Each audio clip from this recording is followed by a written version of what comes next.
இமைப்பொழுதும் என் நெஞ்சில் நீங்காதான் தாழ்வாழ்க.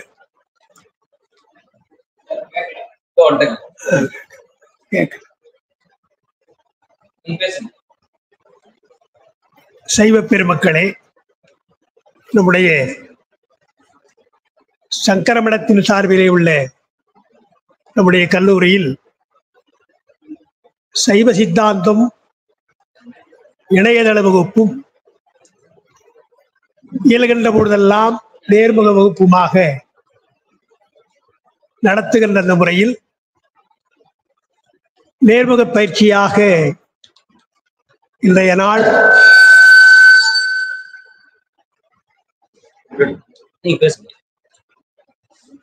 அமைந்திருக்கிறது.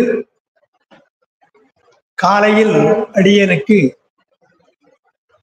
அறுவகை சமயங்கள் என்ற அரிய தலைப்பு, அதிலே நாம் சிலவற்றை நாம் பேசினோம். சமயங்கள் என்றால், மதங்கள் என்றால் என்ன என்று நாம் பொதுவாக சொன்னோம். மதம் என்றால் கொள்கையின் அர்த்தம். சமயம் என்று சொன்னால் வழிபாட்டை சொல்லுகின்ற கடவுள் நெறி என்று நாம் சொல்லுவோம். காலந்தோறும் அந்த பெயர்கள் மாறி வருகின்றன. மணிமேகலையிலே வாதம் என்று சொல்லப்படுவது, ஆதிசங்கரர் அதை தரிசனம் என்கிறார். சமயம் என்று நாம் சொல்லுகிறோம். இப்பொழுது தத்துவம் என்ற சொல்லை நாம் அதிகமாக பயன்படுத்துகிறோம். வள்ளுவர் தத்துவ ஞானம் என்பதை மெய் உணர்தல் என்று அருமையான தலைப்பை தந்திருக்கிறார். அறத்துப்பால்ல இல்லறையல் முடிந்த பின்னால் துறவரையல்ல மெய் உணர்தல் என்ற ஒரு அதிகாரம் தத்துவமாக சொல்வது. அந்த ஒரு அதிகாரத்திலேயே நாம் சைவ சித்தாந்தத்தை விளக்கிவிடலாம். எப்படி கடவுள் வாழ்த்துல கடவுள் வாழ்த்து என்ற சொல்லையே கூட எடுத்துக்கிட்டீங்கன்னா, கடவுள் என்றால் அது சைவ சித்தாந்தம் சொல்லுகின்ற அல்லது மற்ற சமயங்கள் சொல்லுகின்ற பதி. கடவுள் என்பது வேறு, தெய்வம் என்பது வேறு என்று நான் சொன்னேன் காலையில. இப்ப கடவுள் என்பதை நாம் பதி என்று நாம் சொல்லுவோம். சைவ சித்தாந்தத்துல பதி, பசு, பாசம் தான் சொல்லுவோம். தமிழனை சொல்லுகிற பொழுது கடவுள் அல்லது இறை, உயிர், தலை என்று மூன்றா சொல்லும். தமிழ் படுத்திருக்கிறோம். இறை, உயிர், தலை என்று.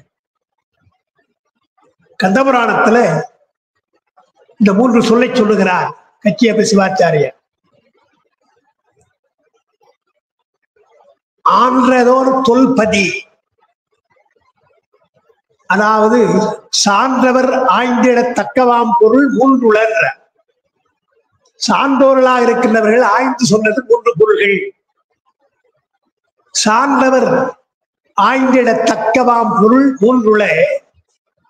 ஆன்றதோர் தொல்பதி, ஆறு உயிர் தொகை. இரண்டாவது ஆறு உயிர் தொகை என்பது பசு. மாந்திகள் தலை, தலை என்பது தடை, அது பாசம். அப்ப ஆன்றதோர் தொல்பதி, ஆறு உயிர் தொகை, வாந்திகள் தலை என வகுப்பர் அல்லவே. காலையில் நம்முடைய பேராசிரியர் ஞான சம்பந்தம் அவர்கள் ஞானசம்பந்தரை குறிப்பாக சொன்னார். தேவாரத்திலேயே பதிபசு பாசம் என்பதை அவர் சொல்லுகிறார். திருமந்திரத்துல ஆகமசாரமாக சொல்ற போது பதிபசு பாசம் என பகர் மூன்றில் பதியினை போல் பசு பாசம் அனாதி என்று இலக்கணத்தை சொல்லுகிறார். தோத்திரம் பாட வந்த ஞானசம்பந்த பெருமான் இரண்டு இடங்கள்ல விரிவா பேசுறார் சைவ சித்தாந்தத்தை. விளையாததோர் பரிசில் வரு பசுபாச வேதனை உன் தலையாயின தவிர என்கிறார். வீழ்விழலை பாட்டுல விளையாததோர் பரிசுன்ற, அது தோன்றியது அல்ல. மூன்று பொருளும் தோற்றமுடையது அல்ல, அது அப்படியே இருக்குது. தோன்றுவதுன்னு சொன்னா அப்ப எப்பொழுது மறையும், எப்பொழுது ஒடுங்கும்னு கேட்பான். தோற்றம் உண்டே மரணம் உண்டுனார் சுந்தரர். பெரியவர்களை வாழ்ந்து மறைந்தவர்களை பார்க்கிற போது படத்தில் என்ன பண்ணுவோம்? தோற்றம் மறைவு என்று போடுவோம். தோற்றம் உண்டேல் மரணம் உண்டு. அதனால் இந்த பொருள்கள் அனாதி. வடமொழியில ஆதி என்றால் தோற்றம் அர்த்தம். தோன்றுகின்ற பொருளை ஆதின்னு சொல்வான். முடிகின்ற பொழுது அந்தம். ஆதி இருந்தால் அந்தம் உண்டு. எனவே ஆதி இல்லை என்றால் அன்னாதி. ஆங்கிலத்தில் அன் சொல்ற இல்லையா? ஃபார்ச்சுனேட் அன்பார்ச்சுனேட் சொல்ற மாதிரிதான் ஆங்கிலம் வருதான். அன் என்றால் எதிர்மறை சொல்லுது. ஆதி அனாதி. அப்ப விளையாததோர் பரிசுன. பரிசுன தன்மையின் அர்த்தம், இயல்புன்னு அர்த்தம். தமிழ்ல இலக்கணம் சொல்றோம் இல்லையா? வடமொழியில இலட்சணம் லட்சணம், ஆனா இலக்கணம் சொல்லுவோம். நல்ல தமிழ் சொல் அதற்கு இயல்பு. இயல்புதான் இலக்கணம் என்பதற்கு இயல்பு. அல்லது ரொம்ப சிறப்பா சொன்னா பரிசுன்னு சொல்லுவாங்க. பரிசு என்று சொன்னால் இன்னைக்கு பிரைஸ்ன்னு சொல்றோம். அது அல்ல. பரிசு என்றால் அந்த பொருளுடைய பரிசு என்ன என்றால் அதனுடைய தன்மை என்ன, இயல்பு என்ன என்பது. விளையாததோர் பரிசில் வரு பசு பாச வேதனை ஒன் தலையாயின தவிர வரு தலைவன். அப்ப விளையாததோர் பரிசில் வரு பசுன்ன. பசு என்றால் உயிர், உயிரை சொல்ல. பாசம் வேதனை ஒன் தலை மூணு சொன்ன. பாசம் என்று சொன்னால் அது வடமொழி சொல்தான். பாசம் என்று தமிழ சொன்னா கயிறுன்னு அர்த்தம். கயிறுன்னு அர்த்தம். மாணிக்க வாசகர் அறம் பாவம் என்னும் அருங்கயிற்றால் சொல்றாரு. அருங்கயிறுன்றது பிறகு அப்பர் பெருமான் கயிறுனே சொல்லுவார். அறம் பாவம் என்னும் அருங்கயிறு அது பாசம். அப்ப பாசம் என்பது முதல் அவர் சொல்றது ஆணவத்தை சொல்றார். அடைமொழி இல்லாமல் பாசம் சொன்னால் ஆணவம். அடைமொழி இல்லாமல் மலம் என்று சொன்னார் குற்றம். மலம்னா குற்றம். அடைமொழி இல்லாமல் மலம் என்றோ சொன்னால் அது ஆணவ மலம். அடைமொழியாக சொல்ற பொழுதுதான் கண்ம மலம் மாயா மலம் என்று அடைமொழி கொடுக்கும். அடைமொழி கொடுக்காமல் சொல்லலாம். தமிழ் அப்படி ஒரு மரபு உண்டு. கோயில் என்று சொன்னால் நீ அடைமொழி கொடுக்க வேண்டிய அவசியம் இல்லை. அது சிதம்பரத்தை குறிக்கும். பழம் என்று சொன்னால் அது வாழைப்பழத்தை குறிக்கும். பூ என்று சொன்னால் தாமரை பூவை அடைமொழி சொல்ல வேண்டிய அவசியம் கிடையாது. பூ என்று சொன்னால் தாமரை, பழம் என்று சொன்னால் வாழைப்பழம். அதுபோல அடைமொழி கொடுக்கணும் அவசியம் கிடையாது. அதுபோல மலம் என்று சொன்னால் ஆணவ மலம். அதனால பாசம் என்று சொன்னால் ஆணவத்தை குறிக்கும். பாசமாம் பற்றறுத்து பாரிக்கும் ஆரியன் சொல்றான் இல்லையா? பாசம்ன்ற அங்க ஆணவத்தை சொல்ற. அறம் பாவம் என்னும் அருங்கயிறு என்றால் இந்த கயிறு என்பது அங்க அறம் பாவம் சொல்றதுனால வினை, புண்ணிய பாவம். அங்க வினையை சொல்லுகிறார் சிவபுராணத்துல. அறம் பாவம் என்னும் அருங்கயிறு என்றால் அது வினை, கண்மத்தை சொல்றார். மாய பிறப்பருக்கு மன்னனடி போற்றி என்றால் மாயம் என்றால் மாயை சொல்லுகிறார். ஆணவம் கண்மம் மாயை சிவபுராணத்தில் சொல்லுகிறார். அதனால அடைமொழி இல்லாமல் சொன்னால் ஆணவம் என்பதாலே பாசம். விளையாதது ஒரு பரிசில் பது பசு பாசம். வேதனை என்றார். அடுத்து வேதனை என்றார். வேதனை என்று சொன்னால் நமக்கு தெரியும் என்ன வேதனை, நமக்கு தெரியும். ஆனா வடமொழிய வேதனை என்றால் அனுபவம் தான் அர்த்தம். வேதனை என்றால் கஷ்டம் துன்பம் அர்த்தம் கிடையாது. வேதனை சொன்னா துன்ப வேதனை இன்ப வேதனை அப்படிதான் சொல்லணும். வேதனை பொதுவான சொல்லுது. எப்படி செல்வம் என்பது பொதுவான சொல். செல்வம் பொதுவான சொல்தான். ஆனா இன்னைக்கு செல்வம்னா பணம் தான் சொல்லணும். செல்வம் என்றால் கல்வி செல்வம், பொருட்செல்வம், அருட்செல்வம் என்று அடைமொழி கொடுக்கும். அதுபோல வேதனை என்று சொன்னால் வடமொழியிலே துன்பம் கிடையாது, அது ஒரு அனுபவம். கல்லூரியில நான் பாடம் நடத்துற பொழுது தமிழ்ல ஏதோ பாடம் நடத்துறோம். இது மாதிரி சாப்பிட்டு நான் நடத்துறேன். மத்தியானம் சாப்பிட்டு நடத்துறேன். ஒரு பையன் எழுந்து ரொம்ப தலைவேதனையா இருக்கு சார் எனக்கு அப்படின்னு. எவ்வளவு தைரியமா சொல்றான் பாருங்க. ரொம்ப தலைவேதனையா இருக்கு சார் அப்படின்னு. அவன் தமிழ் படிக்கக்கூடிய, தமிழ் சிறப்பு தமிழ் படிக்கக்கூடிய எழுந்து தலைவேதனையா இருக்குன்னா அவளை பசங்க எழுதல ஜெனரல் கிளாஸ்ல வாப்பா அப்படின்னு. என்னப்பா தலைவேதனையா இருக்கு சார். சரி போன்ட்டேன். சரி அவன் அதுமே நான் என்ன சொல்றது, போன் பாடம் நடத்திட்டு அப்புறம் அவனை கூப்பிட்டேன். என்ன தைரியமா இருக்கு உனக்கு பாடம் நடத்தி போது, என்னுடைய பாடம் தலைவேதனையா இருக்கு உனக்கு. ஐயா பாடத்தை சொல்லலையா, தலைவேதனையா இருக்கியா அப்படின்னா. ஓ சிலோன் தமிழ்ல தலை இடின்னு வாங்க, தலைவலின்னு சொல்ல மாட்டாங்க, தலை இடின்னு வாங்க. நாம தலைவலியணும். நாகர்கோவில் பக்கம் கன்னியாகுமரியில தலைவேதனைன்னு சொல்லுவாங்க. அவன் தலைவலியை சொல்லியிருக்கான், ஹெடேக்கா இருக்கு சார் எனக்கு போன வெளியே மாத்திரை போடுறதுக்குன்றான். நாம தலைவேதனை சொன்னா வகுப்பே தலைவேதனை உனக்கு, நாம அப்படியே அப்புறம் இல்லையா, அதெல்லாம் சார் தலைவலி சார் எனக்குன்னா. அப்போ ஒவ்வொரு டைலக்ட் இருக்கு இல்லையா, வட்டார வழக்கு ஒண்ணு மாறுது இல்லையா. அது போல வடமொழியில வேதனை என்று சொன்னால் துன்ப வேதனை இன்ப வேதனை சொன்னாதான். சுக போகம் துக்க போகம் என்றால் அனுபவம். அதனால அவர் என்ன பண்ணார், பசு பாச வேதனைன்னார். பாசத்தினால் வருகின்ற வேதனைனா துன்பம் தானே, அது பாசத்துக்கு பதிலான வேதனை வைக்கிறார். விளையாதது ஒரு பரிசில் வரும் பசு பாச வேதனை, அது கண்மம். இன்ப துன்பம் அதுக்கு கண்மம் தான் இன்ப துன்பத்தை தரும். அப்புறம் ஒன் தலையினார். ஒன் தலை என்றால் சிறப்பான தலை, சிறப்பான விலங்குகின்றார். எது போல என்றால் நம்மை கட்டுப்படுத்துவது, அது தடையாக இருந்தாலும் நல்லது. உடம்பு ஒரு தடைதான், காலையில சொன்னேன். பெயர் நமக்கு தடைதான், உடம்பு நமக்கு தடைதான். ஆனா அது எவ்வளவு நல்லது. பெயர் நமக்கு அடையாளம் தெரியுது இல்லையா, ஆதார் கார்டுல என்னப்பா அடையாளம், பேர் தான் அடையாளம் முக்கியமா. உடம்பு முக்கியமான அடையாளம். வைக்க சொல்றான், கைரேகை வைக்க சொல்றாரு, மாறவே மாறா. எங்க போனாலும் இப்பெல்லாம் ரேஷன் கார்டுலயே மாசம் மாசம் வைக்க வேண்டியதா போச்சு. முன்னெல்லாம் வெளிநாடு போற மட்டும்தான் வைப்போம். இப்ப இந்த மாசம் மாதம் அங்க போய் வைக்கணும் என்றால் அது மாறாது.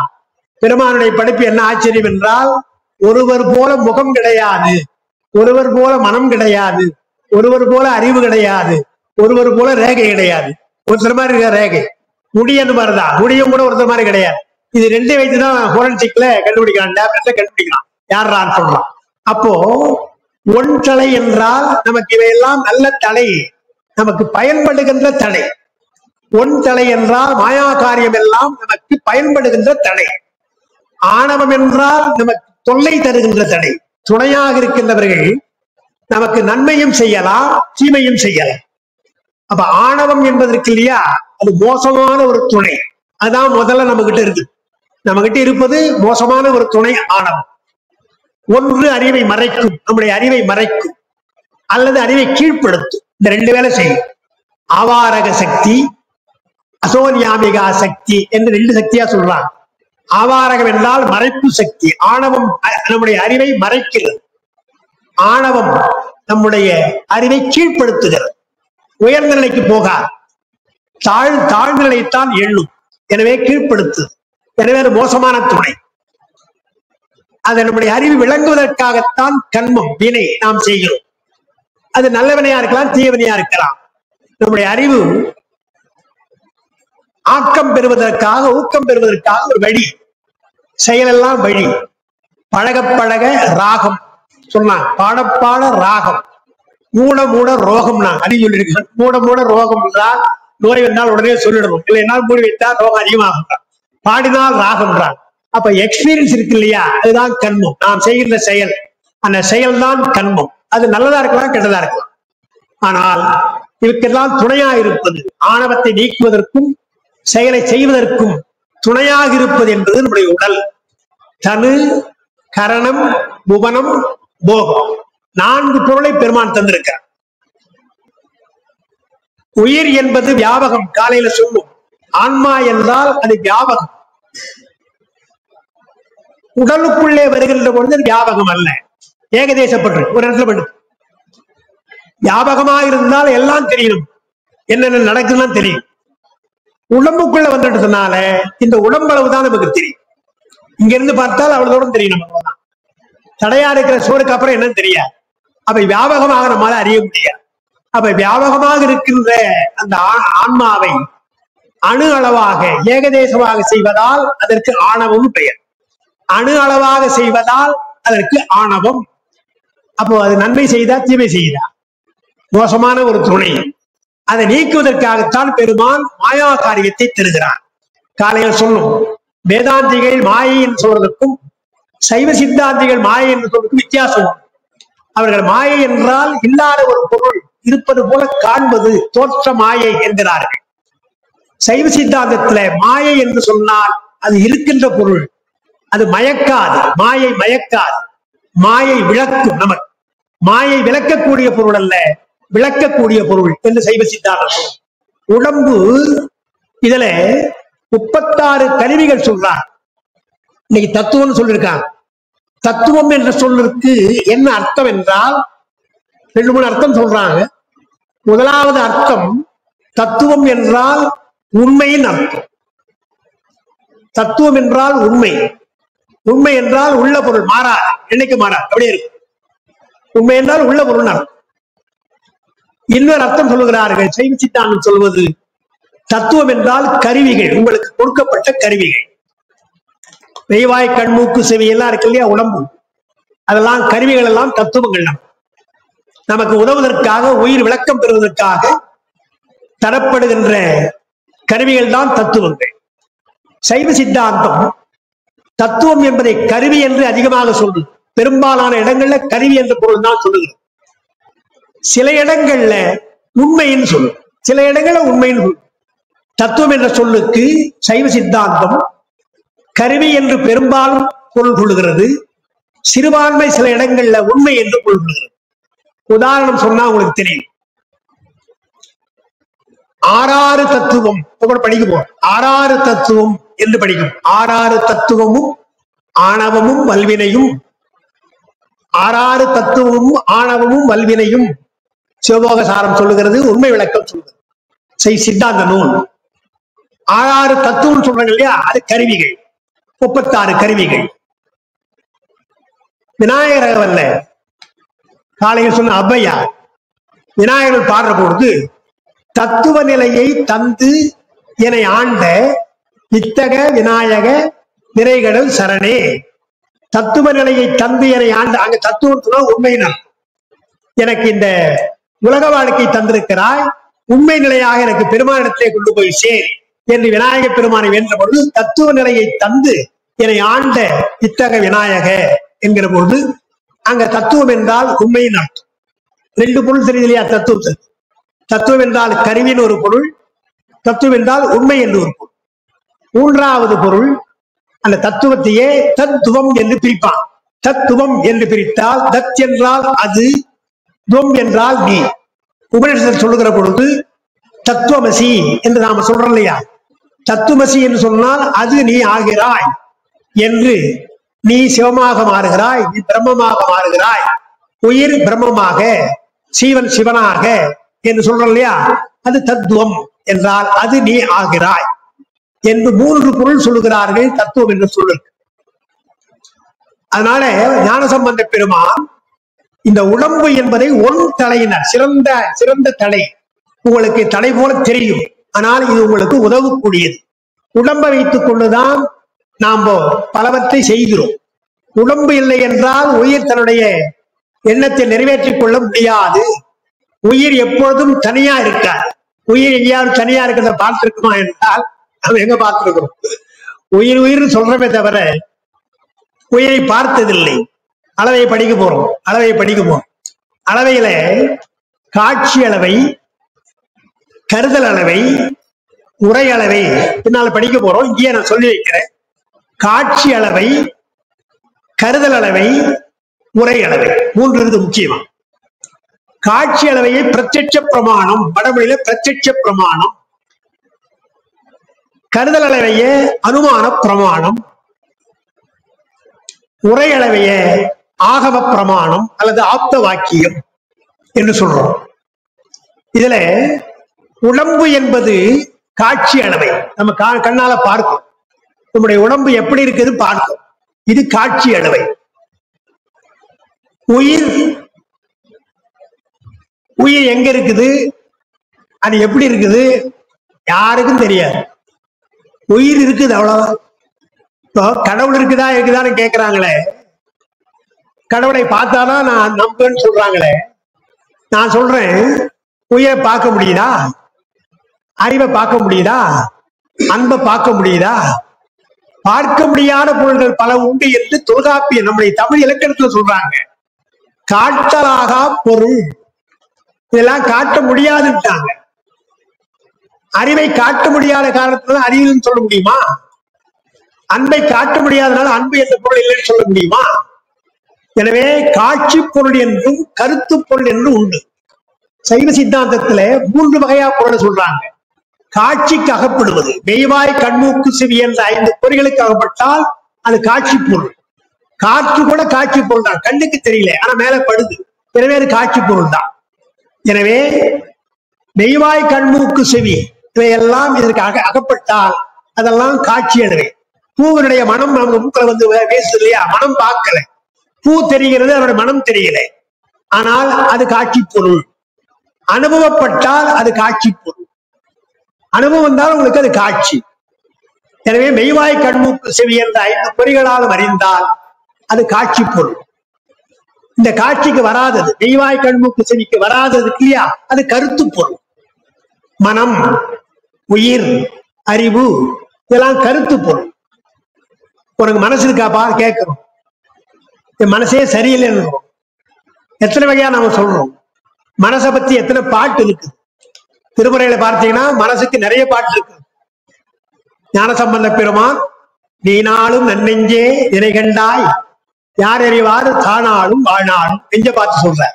அப்பர் பெருமான் நெஞ்சே நீ நினையாய் சொல்ற, வாழ்த்த வாயும் நினைக்க மட நெஞ்சும் சொல்ற.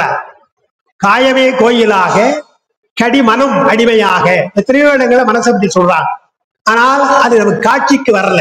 ஆனா கருத்து பொருளாக இருப்பதாலே காட்சி பொருள் ஒன்று, கருத்து பொருள் ஒன்று இருக்கு, 2 இருக்குது. 3வது தான் அனுபவ பொருள். 3வது அனுபவ பொருள். இறைவன் காட்சிக்கு அகப்பட மாட்டான், கருத்துக்கு அகப்பட மாட்டான். வாக்கு மனம் எல்லாவற்றையும் கடந்தவன். ஆனால் அனுபவப்படுவான். எனக்கு இறை அனுபவம் வருகிறது, எனக்கு இறை அனுபவம் உண்டு, பெருமானுக்கு அருள் புரிந்தான் என்று நாம சொல்றோம். அனுபவ பொருள். எனவே பொருள்கள் 3 வகை: காட்சி பொருள், கருத்து பொருள், அனுபவ பொருள். அல்ல இறைவன் அனுபவ பொருள். அப்ப இறைவன் அனுபவ பொருள் என்பதாலே நீங்க தான் அனுபவிக்கணும். நமக்கு தெரியாது, நான் கடவுளை பற்றி சொல்லலாம், இறைவனை பற்றி சொல்லலாம், அது என்னுடைய அனுபவத்தை சொல்லலாம். ஆனால் திருமூலர் சொல்றது போல நான் கண்ட இன்பம் பெருகையும் பையகம் நீங்களும் பெறலாம் என்று சொல்றார். அந்த அனுபவம் உங்களுக்கு வரலாம். எனவே இறை அனுபவம் பார்க்க. அப்ப 3 வகையாக நமக்கு பொருள்களை சொல்லி இருக்கிறான் பாரு. அதனால ஞானசம்பந்த பெருமான் விளையாததோர் பரிசில் வரும் பசு பாச வேதனை உன் தலையாயின. பசு என்பதாலே உயிரை சொல்லிட்டார், உயிர் ஆன்மா உயிரை சொன்னார். பாசம் என்பதாலே ஆணவம், வேதனை என்பதாலே கண்மம், ஒன் தலை என்பதாலே மாயை. இந்த 3ஐயும் தவிர வரு தலைவன் என்றால் பதி, அவன் பரி இறைவன் சொன்னார். அப்ப கடவுள் என்பதை உயிரை நோக்குகிற பொழுது அவனுக்கு பெயர் மாறுகிறது, பதி என்று மாறும். அதனால்தான் பதி பசு பாசம் நாம சொல்றோம். அடிக்கடி போன ஏன் சொல்றோம், கடவுள்னு சொல்றது சொல்ல மாட்டோம். கடவுள்னா கடந்தவன், அவன் எல்லாவற்றையும் கடந்தவன். உயிருக்கு உதவுகிற பொழுது அவனை பதி என்று நாம சொல்லணும். அது தலைவன் சொல்லலாம், ஆண்டவன் சொல்லலாம். இதெல்லாம் தலைவனுக்கு உள்ள சொற்கள். அதனால ஞானசம்பந்த பெருமான் 3 பொருள்களை அப்போதே காட்டியிருக்கிறார், திருவள்ளுவரை காட்டியிருக்கிறார். பார்க்க தலைப்பு எனக்கு தத்துவங்களையும் கொடுத்திருக்கிறாங்க, அளவையும் கொடுத்திருக்கிறாங்க. 5 மணி கொடுத்த முடிக்கணும், இருக்கு பரவாயில்ல. அதாவது இப்ப தத்துவம்னா என்னன்னு சொல்லிட்டு இதுல என்ன ஆகுறது, எந்த பொருளை பற்றியும் முடிவு நமக்கு வரல. எதுவா இருந்தாலும் வைத்துக் கொடுங்களேன், முடிவு நமக்கு வரல. உதாரணமா கொள்கைகள் மாறியதால் தான் கட்சிகள் நிறைய. நாடு நன்றாக இருக்க வேண்டும் ஒரே கொள்கை தான் எல்லாருக்கும். அதுல நாமும் நல்லா இருக்கணும் சில பேர் நினைக்கிறான் இல்லையா, அதனால கொள்கை மாறி போகுது இல்லையா. நாடு மட்டும் நல்லா இருக்குன்னு சொன்னா பரவாயில்ல, நாடு நல்லா இருக்கட்டும், நாமும் கொஞ்சம் நல்லா இருக்கணும், நம்ம பிள்ளைகளும் நல்லா இருக்கணும் சில பேர் நினைக்கிறாங்க இல்லையா. அதனால அரசியல்ல கட்சிகள் கொள்கைகளாலே மாறுபடுகின்றன. சமயம் அதே போல நம்முடைய சமயம் கடவுளை ஏற்றுக்கொள்ளுகிற சமயம் இருக்கிறது, கடவுளை ஏற்றுக்கொள்ளாத சமயம் இருக்கிறது. கடவுளை ஏற்றுக்கொள்ளாத விட்டுருங்க, நம்மோட வரலாம், அவங்க நம்மோட சேரல. கடவுளை ஏற்றுக்கொண்டார்களே அவர் ஒன்னாதானே இருக்கணும். கடவுளை ஏற்றுக்கொண்டவர்கள் ஒரே கொள்கையா தானே இருக்கணும். ஏன் இவ்வளவு கொள்கை மாறுது? சைவம், வைணவம், சாக்தம், காலையில் சொன்னவன் ஏன் 6 வகை சமயம் சொல்லணும் என்றால் கொள்கையில் உடன்பாடு இல்லை. கொள்கையில் உடன்பாடு இல்லை. திருமூலர் அழகா சொன்னார், ஒன்று அது பேரூர், வழி 6 அதற்குள்ளன். ஒரு ஊருக்கு வர வேண்டும் என்றால் 6 வழி இருக்குன்னு சொன்னார். காஞ்சிபுரம் வரணும்னு சொன்னா இப்படி வந்தீங்களா, இப்படி வந்தீங்களா, அந்த பக்கம் வந்தீங்களா கேட்கல. எங்க போறீங்க? காஞ்சிபுரம் தான் போறோம். காஞ்சிபுரம் என்ற இடத்துக்கு போறதுக்கு பல்வேறு திசைகளை வரணும் இல்லையா? எந்த திசைகளை பயணித்தாலும் பயணத்துல டெஸ்டினேஷன் முடிவு எது என்றால் ஒரு ஊர் தான். அதே போல இப்படி கடவுளை நோக்கி நாம் போகுவோம், வழிகள் பலவாக இருக்கலாம், வழிகள் வர. அதனால்தான் காலையில சொன்னது போல தெய்வங்கள் பலவா இருக்கலாம், ஆனால் கடவுள் ஒன்றுதான். அதே போல போகின்ற வழிகள் பலவா இருக்கலாம், ஆனால் போய் சேருகின்ற இடம் ஒன்றுதான் என்பதால் தான் அந்த கொள்கைகள் மாறுது இல்லையா? அந்த கொள்கைகள்ல ஒரு கருத்து தத்துவம். தத்துவங்கள் எத்தனை உலகத்துல பார்க்கிற பொழுது எத்தனை பொருள்கள் என்று கேட்டார் நம்மால உடனே சொல்ல முடியாது. உலகத்துல எத்தனையோ பொருள் இருக்கு, கணக்கு சொல்ல முடியாது. ஆனா என்ன பண்ணாங்க, வேதாந்திகள் ஒன்றுன்னு சொல்லிட்டாங்க, ஒரே பொருள் தான்.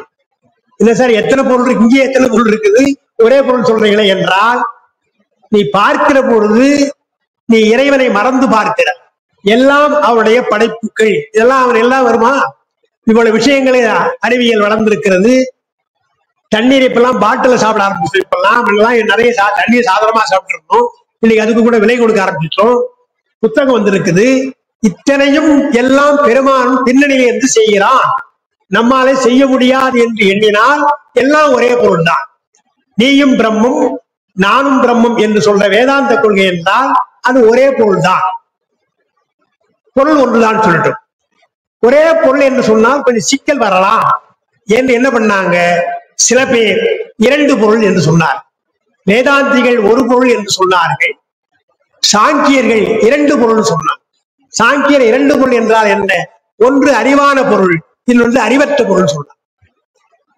வேதாந்திகள் என்ன பண்ணாங்க, ஒரே பொருள் தாங்க, அறிவான பொருள், அவ்வளவுதான். அது சில சமயம் அறிவில்லாம இருக்கும், சில சமயம் அறிவில்லாம இருக்கும், அது விட்டுரு. அறிவான பொருள் தான் அது, சைதன்ய சுரூபம், அது ஒரே பொருள். அப்படி சொல்ல வேண்டாம். அறிவுக்கு அறியாமைக்கு வேறுபாடு இருக்கிறது, முரண்பாடு இருக்கிறது. எனவே முரண்பாட்டோடு சொல்லக்கூடாது. அறிவான பொருள் ஒன்று இருக்கிறது, அறியாத ஒரு பொருள் இருக்கிறது என்று 2ஆ பிரித்தாங்க அவங்க சாங்கியர்கள். குருடன் என்றும் மூலப்பகுதி என்றும் 2ஆ சொன்னாங்க அவங்க சாங்கியர்கள். சைவ சித்தாந்திகள் 3 சொன்னாங்க. இப்ப சொன்ன பதி, பசு, பாசம் என்று 3ஆ சொன்னாங்க. சமணர்கள் ஆசியவர்கள் 7 சொன்னாங்க. தர்க்கம் அவங்க எல்லாம் 9 சொன்னாங்க. இப்படி பொருள்கள் எத்தனை என்ற எண்ணிக்கையிலே மாறுபடுகிறார்கள். அவர்களுடைய சிந்தனைப்படி இதுதான் பொருள், இதுதான் பொருள் என்று மாறுபடுகிறார்கள். அது ஒரு வகை. அடுத்து நாம் சொன்ன கருவிகள், தத்துவங்கள்ல மாறுபடுகிறார்கள். திருமந்திரத்தில் ஒரு பாட்டு, ஆகின்ற 96 பொது என்பர்னு ஒரு பாட்டு ஆரம்பிக்கும்.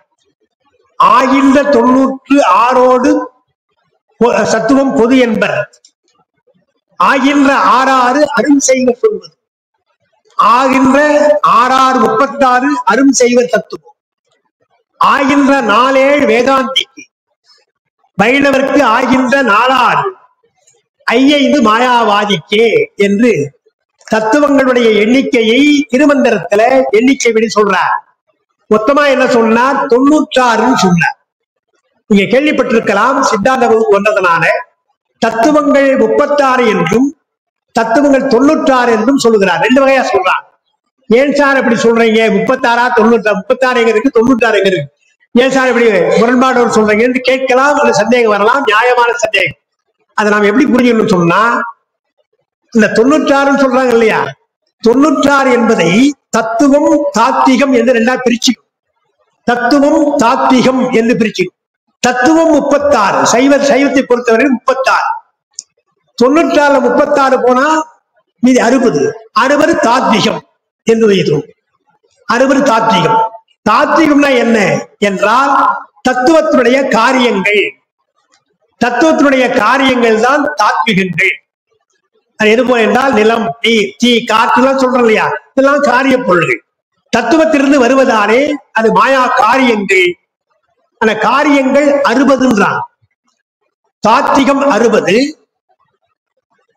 சைவ சித்தாந்தத்துல தத்துவம் 36. அந்த 36 அழியாது. 36 தத்துவம் எப்பொழுதுமே இருக்கும். தத்துவத்தினுடைய காரியங்கள் அழியும். எது போல என்று சொன்னால் காரணம் அழியாது, காரியம் அழியும். இது ஒரு சாதாரண விளக்கம் தான். காரணம் அழியாது, காரியம் அழிந்துவிடும், போயிடும். அப்ப 96 சொல்ற பொழுது 36 சைவம் சொல்றது, 36 தத்துவம், 60 தாத்வீகங்கள். அப்ப அது சைவ சித்தாந்தம். ஆகின்ற 4 வேதாந்திக்கு, வேதாந்திக்கு 28, வேதாந்திகளுக்கு 28. இங்க அவர் பாடல வேதாந்திக்கு 28 என்றாலும் இப்போ ஒரு புது வேதாந்தம் ஒண்ணு வந்திருக்கு. உங்களுக்கு தெரியுமோ தெரியாதோ, சைவ வேதாந்தம்னு ஒண்ணு சொல்லுவாங்க. யாழ்ப்பாணத்துல சைவ வேதாந்தம் என்று ஒரு நூல் இருக்கு, சைவ வேதாந்தம் என்று. சைவ வேதாந்திகளுக்கு 29 தத்துவம், வேதாந்திகளுக்கு 28 தத்துவம், சைவ வேதாந்திகளுக்கு 29 தத்துவம். இதுக்கு அதுக்கு என்ன சார் வித்தியாசம்னு கேட்டா, நம்முடைய காஞ்சி சங்கர மடம், வேதாந்த மடம், இது 28 தத்துவம். தெற்க போனீங்கன்னா திருக்கோவிலூர் மதம், புதுக்கோட்டை பக்கத்துல போனீங்கன்னா அல்லது காரைக்குடி பக்கம் போனீங்கன்னா திருக்கோவிலூர், அங்க ஒரு ஆதீனம், அது வேதாந்த மடம். அது சைவ வேதாந்தம். அது சைவ வேதாந்தம் 29. அங்க என்ன செய்வாங்க, வேதாந்த விளக்கத்திற்கு சைவ திருமுறைகள் எல்லாம் மேற்கோள் காட்டுவார். அது சைவ வேதாந்தம். வேதாந்த விளக்கத்திற்கு திருமுறைகள் எல்லாம் மேற்கோள் காட்டுவாங்க. அது சைவ வேதாந்தம். அது 29 தத்துவம். அப்புறம் வைஷ்ணவத்துல 4 என்றால் 24. வைணவத்தில் 24 தத்துவம். சாங்கியம் 24 தத்துவம். மாயாவாதிகள் 25 தத்துவம். இது கிபி 5ஆம் நூற்றாண்டு, திருமூலர் பாடிய காலம் கிபி 5ஆம் நூற்றாண்டு. 5ஆம் நூற்றாண்டிலேயே இந்திய நாட்டில சமயங்களை பற்றியும் தத்துவங்களை பற்றியும் தெளிவாக தெரிந்து கொண்டிருக்கிறார்கள். கருத்து வேறுபாடு இருக்கலாம், முரண்பாட கருத்து வேறுபாடு இருக்கலாம். ஆனால் என்னென்ன சமயங்கள் என்னென்ன தத்துவங்கள் என்று சொல்லும்போது சைவத்திற்கு 36, வேதாந்திகள் என்று சொன்னால் 25, சாங்கியம் என்று சொன்னால் 24, வைணவம் என்று சொன்னால் 24, 36 தத்துவங்கள் சைவத்திற்கு என்றெல்லாம் தனித்தனியாக பிரித்திருக்கிறார்கள் என்றால் அது பல்வேறு வகையான தத்துவங்கள், அந்த கருவிகள். அதனால என்ன ஆயிற்று என்றால், சைவ சித்தாந்தத்தினுடைய தனித்தன்மை என்ன என்றால், தர்க்கமோ சாங்கியமோ வைஷ்ணவமோ வேதாந்தமோ அதிகமாக போனால் 24, 25 அல்லது 28, அதற்கு மேல் நமக்கு தத்துவங்களை சொல்லலாம். எண்ணிக்கை அதிகம் கிடையாது. சைவ சித்தாந்தம் மட்டும்தான் 36 என்று எண்ணிக்கை அதிகமாக சொல்லு. 36 தத்துவங்களை சைவ சித்தாந்தம் சொல்லும். அந்த 36 என்ன என்றால், ஆன்ம தத்துவம் 24, வித்யா தத்துவம் 7, சிவ தத்துவம் 5 என்று 24, 7, 31, 5, 36 தத்துவங்கள் என்று சொல்றாங்க. இதையெல்லாம் விளக்குவதற்கு இப்ப நேரம் கிடையாது. தத்துவங்களை மட்டும் நான் சொல்லிடுறேன். 36 தத்துவங்கள் நமக்கு இருக்குது என்று சொன்னார். உயிர் உய்வதற்காக, உயிர் பெருமானை அடைய வேண்டும், இந்த பாசங்களில் நீங்க வேண்டுவதற்காக பெருமான் தந்திருக்கிற தத்துவங்கள் 2 வகையாக பிரிக்கலாம். சொல்லாக பிரிக்கலாம், பொருளாக பிரிக்கலாம். உடம்பு என்பது பொருள், தனு கரணம் எல்லாம் பொருள். ஆனால் இந்த உடம்பை வைத்துக் கொண்டு பேச ஆரம்பிக்கும். நாம தானே பேசணும். எத்தனையோ விலங்குகள் இருக்கு, உயிரெல்லாம் இருக்கு. ஏதாவது பேசுதா? எதுவும் பேசல. நம்மைத்தான் பேச வைத்திருக்கிறான் பெருமான். எனவே சொல் உலகம் என்பதை நமக்காக பெருமான் அழைத்திருக்கிறான். அதனால்தான் பெருமான் சொல்லை படைக்கிறான். எப்படி சொல்லை படைக்கிறான்னா, நம்ம பாட்டுல பாடுவாங்க, வேதங்களை ஓதிக்கொண்டிருக்கிறான். சிவபெருமான் கல்லால் நிலையில் இருந்து கொண்டு வேதங்களை ஓதிக்கொண்டிருக்கிறான், ஆகமலை சொல்லிக் கொண்டிருக்கிறான் என்று சொல்லுவாங்க. மறையோதும் எங்கள் பரமன், நம்முடைய ஞான சம்பந்த பெருமான் பாடுற பொழுது மறையோதும் எங்கள் பரமன் என்று பாடுறார். மறையோதின்னே சொல்றான். அது என்ன அர்த்தம் என்றால், விடாமல் அந்த மறையை ஓதுகிறான் என்றால், ஒவ்வொரு எத்தனையோ மொழிகள் நமக்கு இந்திய நாடு மட்டுமல்ல, உலகமெங்கேயோ 2000 கணக்கா சொல்றாங்க. திருந்திய மொழிகளாக 2000 மேல சொல்றாங்க. அந்த மொழிகளில் எல்லாம் சொற்கள் வந்து கொண்டே இருக்கின்றன. சொற்கள் நிறைய வருது இல்லையா? தமிழ் என்று சொன்னால் 30 எழுத்துதான். ஆங்கிலம் என்று சொன்னால் 26 எழுத்துதான். இசை என்று சொன்னால் 7 சுரம் தான். 7 சுரத்துல எத்தனை பாடல்கள் பாடினாங்க, எத்தனை ராகங்கள் பாடினாங்க. அதே போல 26 எழுத்து ஆங்கிலம் என்று சொன்னால் ஆங்கில பேரகராதி எவ்வளவு பெருசா இருக்கு. இவ்வளவு ஆயிரக்கணக்கான சொற்கள் 26 எழுத்துக்குள்ள அவ்வளவு பல சொற்கள் இருக்கு. அதே போல தமிழ் 30 என்று சொன்னால் மதுரை தமிழ் பேரகரை எவ்வளவு பெருசு பாத்தீங்கன்னா சொற்கள் இருக்குது. இவ்வளவு சொற்கள் எப்படி வந்தது என்றால் ஒவ்வொரு நாளும் பெருமான் படைக்கிறான். ஒவ்வொரு மொழியிலும் புதிய புதிய சொற்கள் வந்து கொண்டே இருக்கின்றன. இன்னைக்கு ஒரு சொல் வந்தது, நாளைக்கு ஒரு சொல் வந்தது, சொல்ல கணக்கு கிடையாது. அந்த சொல் இருப்பதால் தான் நமக்கு அறிவு வளர்கின்றது. சொல் இல்லைன்னா அறிவு வளர்காது. நானே படிச்சேன்னு வச்சுங்க, பேசாம இருந்தேன்னா ஒண்ணும் தெரியாது. நான் ஏதோ படிச்சதை கொஞ்சம் சொல்லுகிறேன் அல்லவா. சொல்ல சொல்ல படிப்பது மட்டுமல்ல கேட்கிறோம். படிப்பதும் சொல்லுதான், அதுவும் சொல்லுதான், கேட்பதும் சொல்லுதான். அதனால அறிவு வளர்வதற்கு சொல் உலகத்தை படைத்திருக்கிறான். அதற்கு துணையாக பொருள் உலகத்தை படைத்திருக்கிறான். இதுதான் தத்துவம். சிவதத்துவம் என்பது சொற்கள் வைத்துக்கணும். வித்யா தத்துவம் ஆன்ம தத்துவம் என்று பொருள் வைத்துக்கணும். பொருளை படைத்திருக்கிறான் பெருமான், சொல்லை படைத்திருக்கிறான். அதுக்குள்ள நாம் போகலை. ஒன்னு வித்தியாசமா இருக்கும், ஒன்னு விளக்கமா இருக்கும். அது வேண்டாம். 36 தத்துவங்கள் என்பது முதல்ல. இந்த தத்துவங்களை மாறுபடுகிறார்கள். மாயாவாதிகள் வைஷ்ணவர்கள் எல்லாம் மாறுபடுகிறார்கள். சாங்கியர்கள் மாறுபடுகிறார்கள் பார்க்கிறோம். எனக்கு கொடுத்துக்கிற தலைப்பு இன்னைக்கு அளவைகள் கொடுத்துருக்கிறாங்க. அதுக்குள்ள போறதுக்கு முன்னால ஒரு செய்தி உங்களுக்கு சொல்லணும், நினைவு கொள்ளுங்க. எத்தனையோ சமயங்களை நம்ம சொல்லியாச்சு. ஒவ்வொரு சமயமும் நமக்கு தத்துவ உலகத்துல ஒரு கொடை கொடுத்துருக்கு. கான்ட்ரிபியூஷன் நமக்கு கொடுத்துருக்கு. என்னை ஒவ்வொரு சைவமா இருக்கட்டும், வைஷ்ணவமா இருக்கட்டும், சாங்கியமா இருக்கட்டும். அதுல முக்கியமா என்ன சொல்லுவாங்க, தர்க்க மதம்.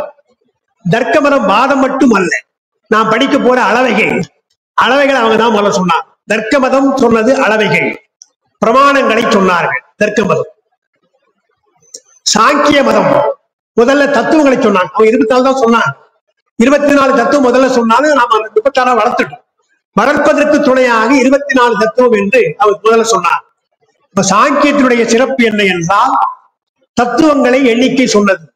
சங்கியை என்றால் எண்ணிக்கைன்னு அர்த்தம். 1 2 என்றால் இல்லையா, அது சங்கியன்னு பேரா. அது இருந்தா சாங்கியம்னு வரும். 24 தத்துவங்கள் சொல்லியிருக்கிறார்கள். அது சாங்கியத்தினுடைய கொள்கை, நன்கொடை. தர்க்கத்தினுடைய நன்கொடை என்றால் அளவியல். எல்லாவற்றையும் அளந்து பார்த்து சொல்ல வேண்டும். அவ்வை நடராஜன் அடிக்கடி சொல்லுவார், ஆங்கிலேயர் என்ன பண்ணுவாங்க, எதை சொன்னாலும் அளந்து சொல்வார்கள். உதாரணமாக ஒரு கூட்டத்துல பேசுறோம். கூட்டத்துல ஏதோ ஒரு பெரியவர் பேசுறார். பேசி முடித்த பின்னால அடுத்த நாள் பேப்பர்ல அந்த செய்தி போடுவான். செய்தி போடுற பொழுது என்ன சொல்லுவான், இவர் பேசினார், ஏதோ பார்லிமெண்டேரியன் ஒரு ஆள் பார்லிமெண்டால் பேசினார். அந்த கூட்டத்தில் இருந்தவர்கள் 380 பேர் சொல்லுவான். 380 பேர் கரெக்டா எண்ணிக்கை சொல்லுவான், எத்தனை பேர் தான் சொல்லுவான். நாம் அப்படி சொல்ல மாட்டோம். ஒரு ஆள் பேசி முடிச்சா கூடிய கூட்டம் கடலா அலையா தலையா அப்படின்னு அப்படி அதிகமா சொல்லுவோம். நேரா கரெக்டா சொல்ற வழக்கவே கிடையாது. ஆனா அவை நட என்ன சொல்லுவார், ஆங்கிலேயன் அளந்து சொல்லுவார், தமிழன் அளப்பான் அப்படின்னு. அளப்பான் எவ்வளவு சொல்ற, கோடிக்கணக்காக மக்கள் கூடினார்கள். ஒன்னும் கூட்டமே இருக்காது, கோடிக்கணக்காக சேர்ந்தார்கள். இதெல்லாம் இன்னைக்கு ரொம்ப அதிகமாக சொல்லி இலக்கியம் படிச்சு எதையும் அளந்து சொல்றது கிடையாது. ஆனால் ஒரு பொருளை நன்றாக புரிந்து கொள்ள வேண்டும் என்றால் அளக்க வேண்டும். ரொம்ப முக்கியமா பேச்சை அளந்து பேச சொல்றாங்க. அளவறிந்து வாழாதான் வாழ்க்கைன்னு சொல்றாரு வள்ளுவர். வாழ்க்கைக்கு அளவு தேவையில்லை. அளவறிந்து வாழாதான் வாழ்க்கை உளமூல இல்லாகி தோன்றாக்கெடும் என்று சொன்னார். பேச்சை அளந்து பேசுகிறார். நடக்க ஒழுங்கா நட, பிஹேவ் யுவர் செல்ஃப், நடந்து ஒழுங்கா நட என்றெல்லாம் அளந்து பாரு. ஆற்றிலே கொட்டினாலும் அளந்து கொட்டுனாங்க. இதெல்லாம் நமக்கு அளவைக்கு சொன்ன விஷயங்கள். அப்ப அளவை எவ்வளவு முக்கியமானதுன்னு பார்க்கணும் இல்லையா? அதனால ஒரு பொருளை தெரிந்து கொள்ள வேண்டும் என்றால் அளவு, அதான் அளவை என்று சொல்றோம். அளவை என்று சொன்னால் பின்னைக்கு அளவு நாம சொல்றோம். அளவை என்று சொன்னால் தமிழ அளக்கின்ற கருவியின் அர்த்தம். கருவியின் அர்த்தம். அளத்திற்குரிய கருவிதான் அளவை. அதுக்கு வடமொழியில பிரமாணம், அதுக்கு பிரமாணம் பெயர். அளப்பது எப்படி என்று சொன்னால் இலக்கணத்துல ஒரு பொருளை அளக்கணும்னா பொருளுக்கேற்றார் மாதிரி அளக்கணும். மார்க்கெட்டுக்கு போறோம்னு சொன்னா இப்ப கொஞ்சம் அது கூட மாறி போச்சு. எங்க காலங்கள் எல்லாம் எண்ணெய் வாங்க வேண்டும் என்று சொன்னால் எண்ணெய்க்கு என்ன சொல்லுவேன் சொன்னால், அதாவது சின்ன லிட்டர் மாதிரி இருக்கு இல்லையா, அதுல அளந்து வாங்கணும்னு சொல்லுவாங்க. அப்புறம் பருப்புலாம் வாங்கணும்னு சொன்னா நிறுத்து பார்த்து வாங்கணும்னு சொல்லுவான். இதெல்லாம் இப்ப எல்லாமே மாறி போச்சு. எல்லாமே மாறி போய் 1 கிலோ பாக்கெட்ல 1 கிலோ எண்ணெய் தான். 1 கிலோ அந்த காலத்துல கிடையாது, 1 லிட்டர் தான் சொல்லுவாங்க, 1 கிலோ தான். மாறி போச்சு, இதெல்லாம் அளவைகள் மாறியது. நான் ஏன் சொல்றேன்னா பொருளுக்கு ஏற்றாற் போல அளவைகள் மாறும்.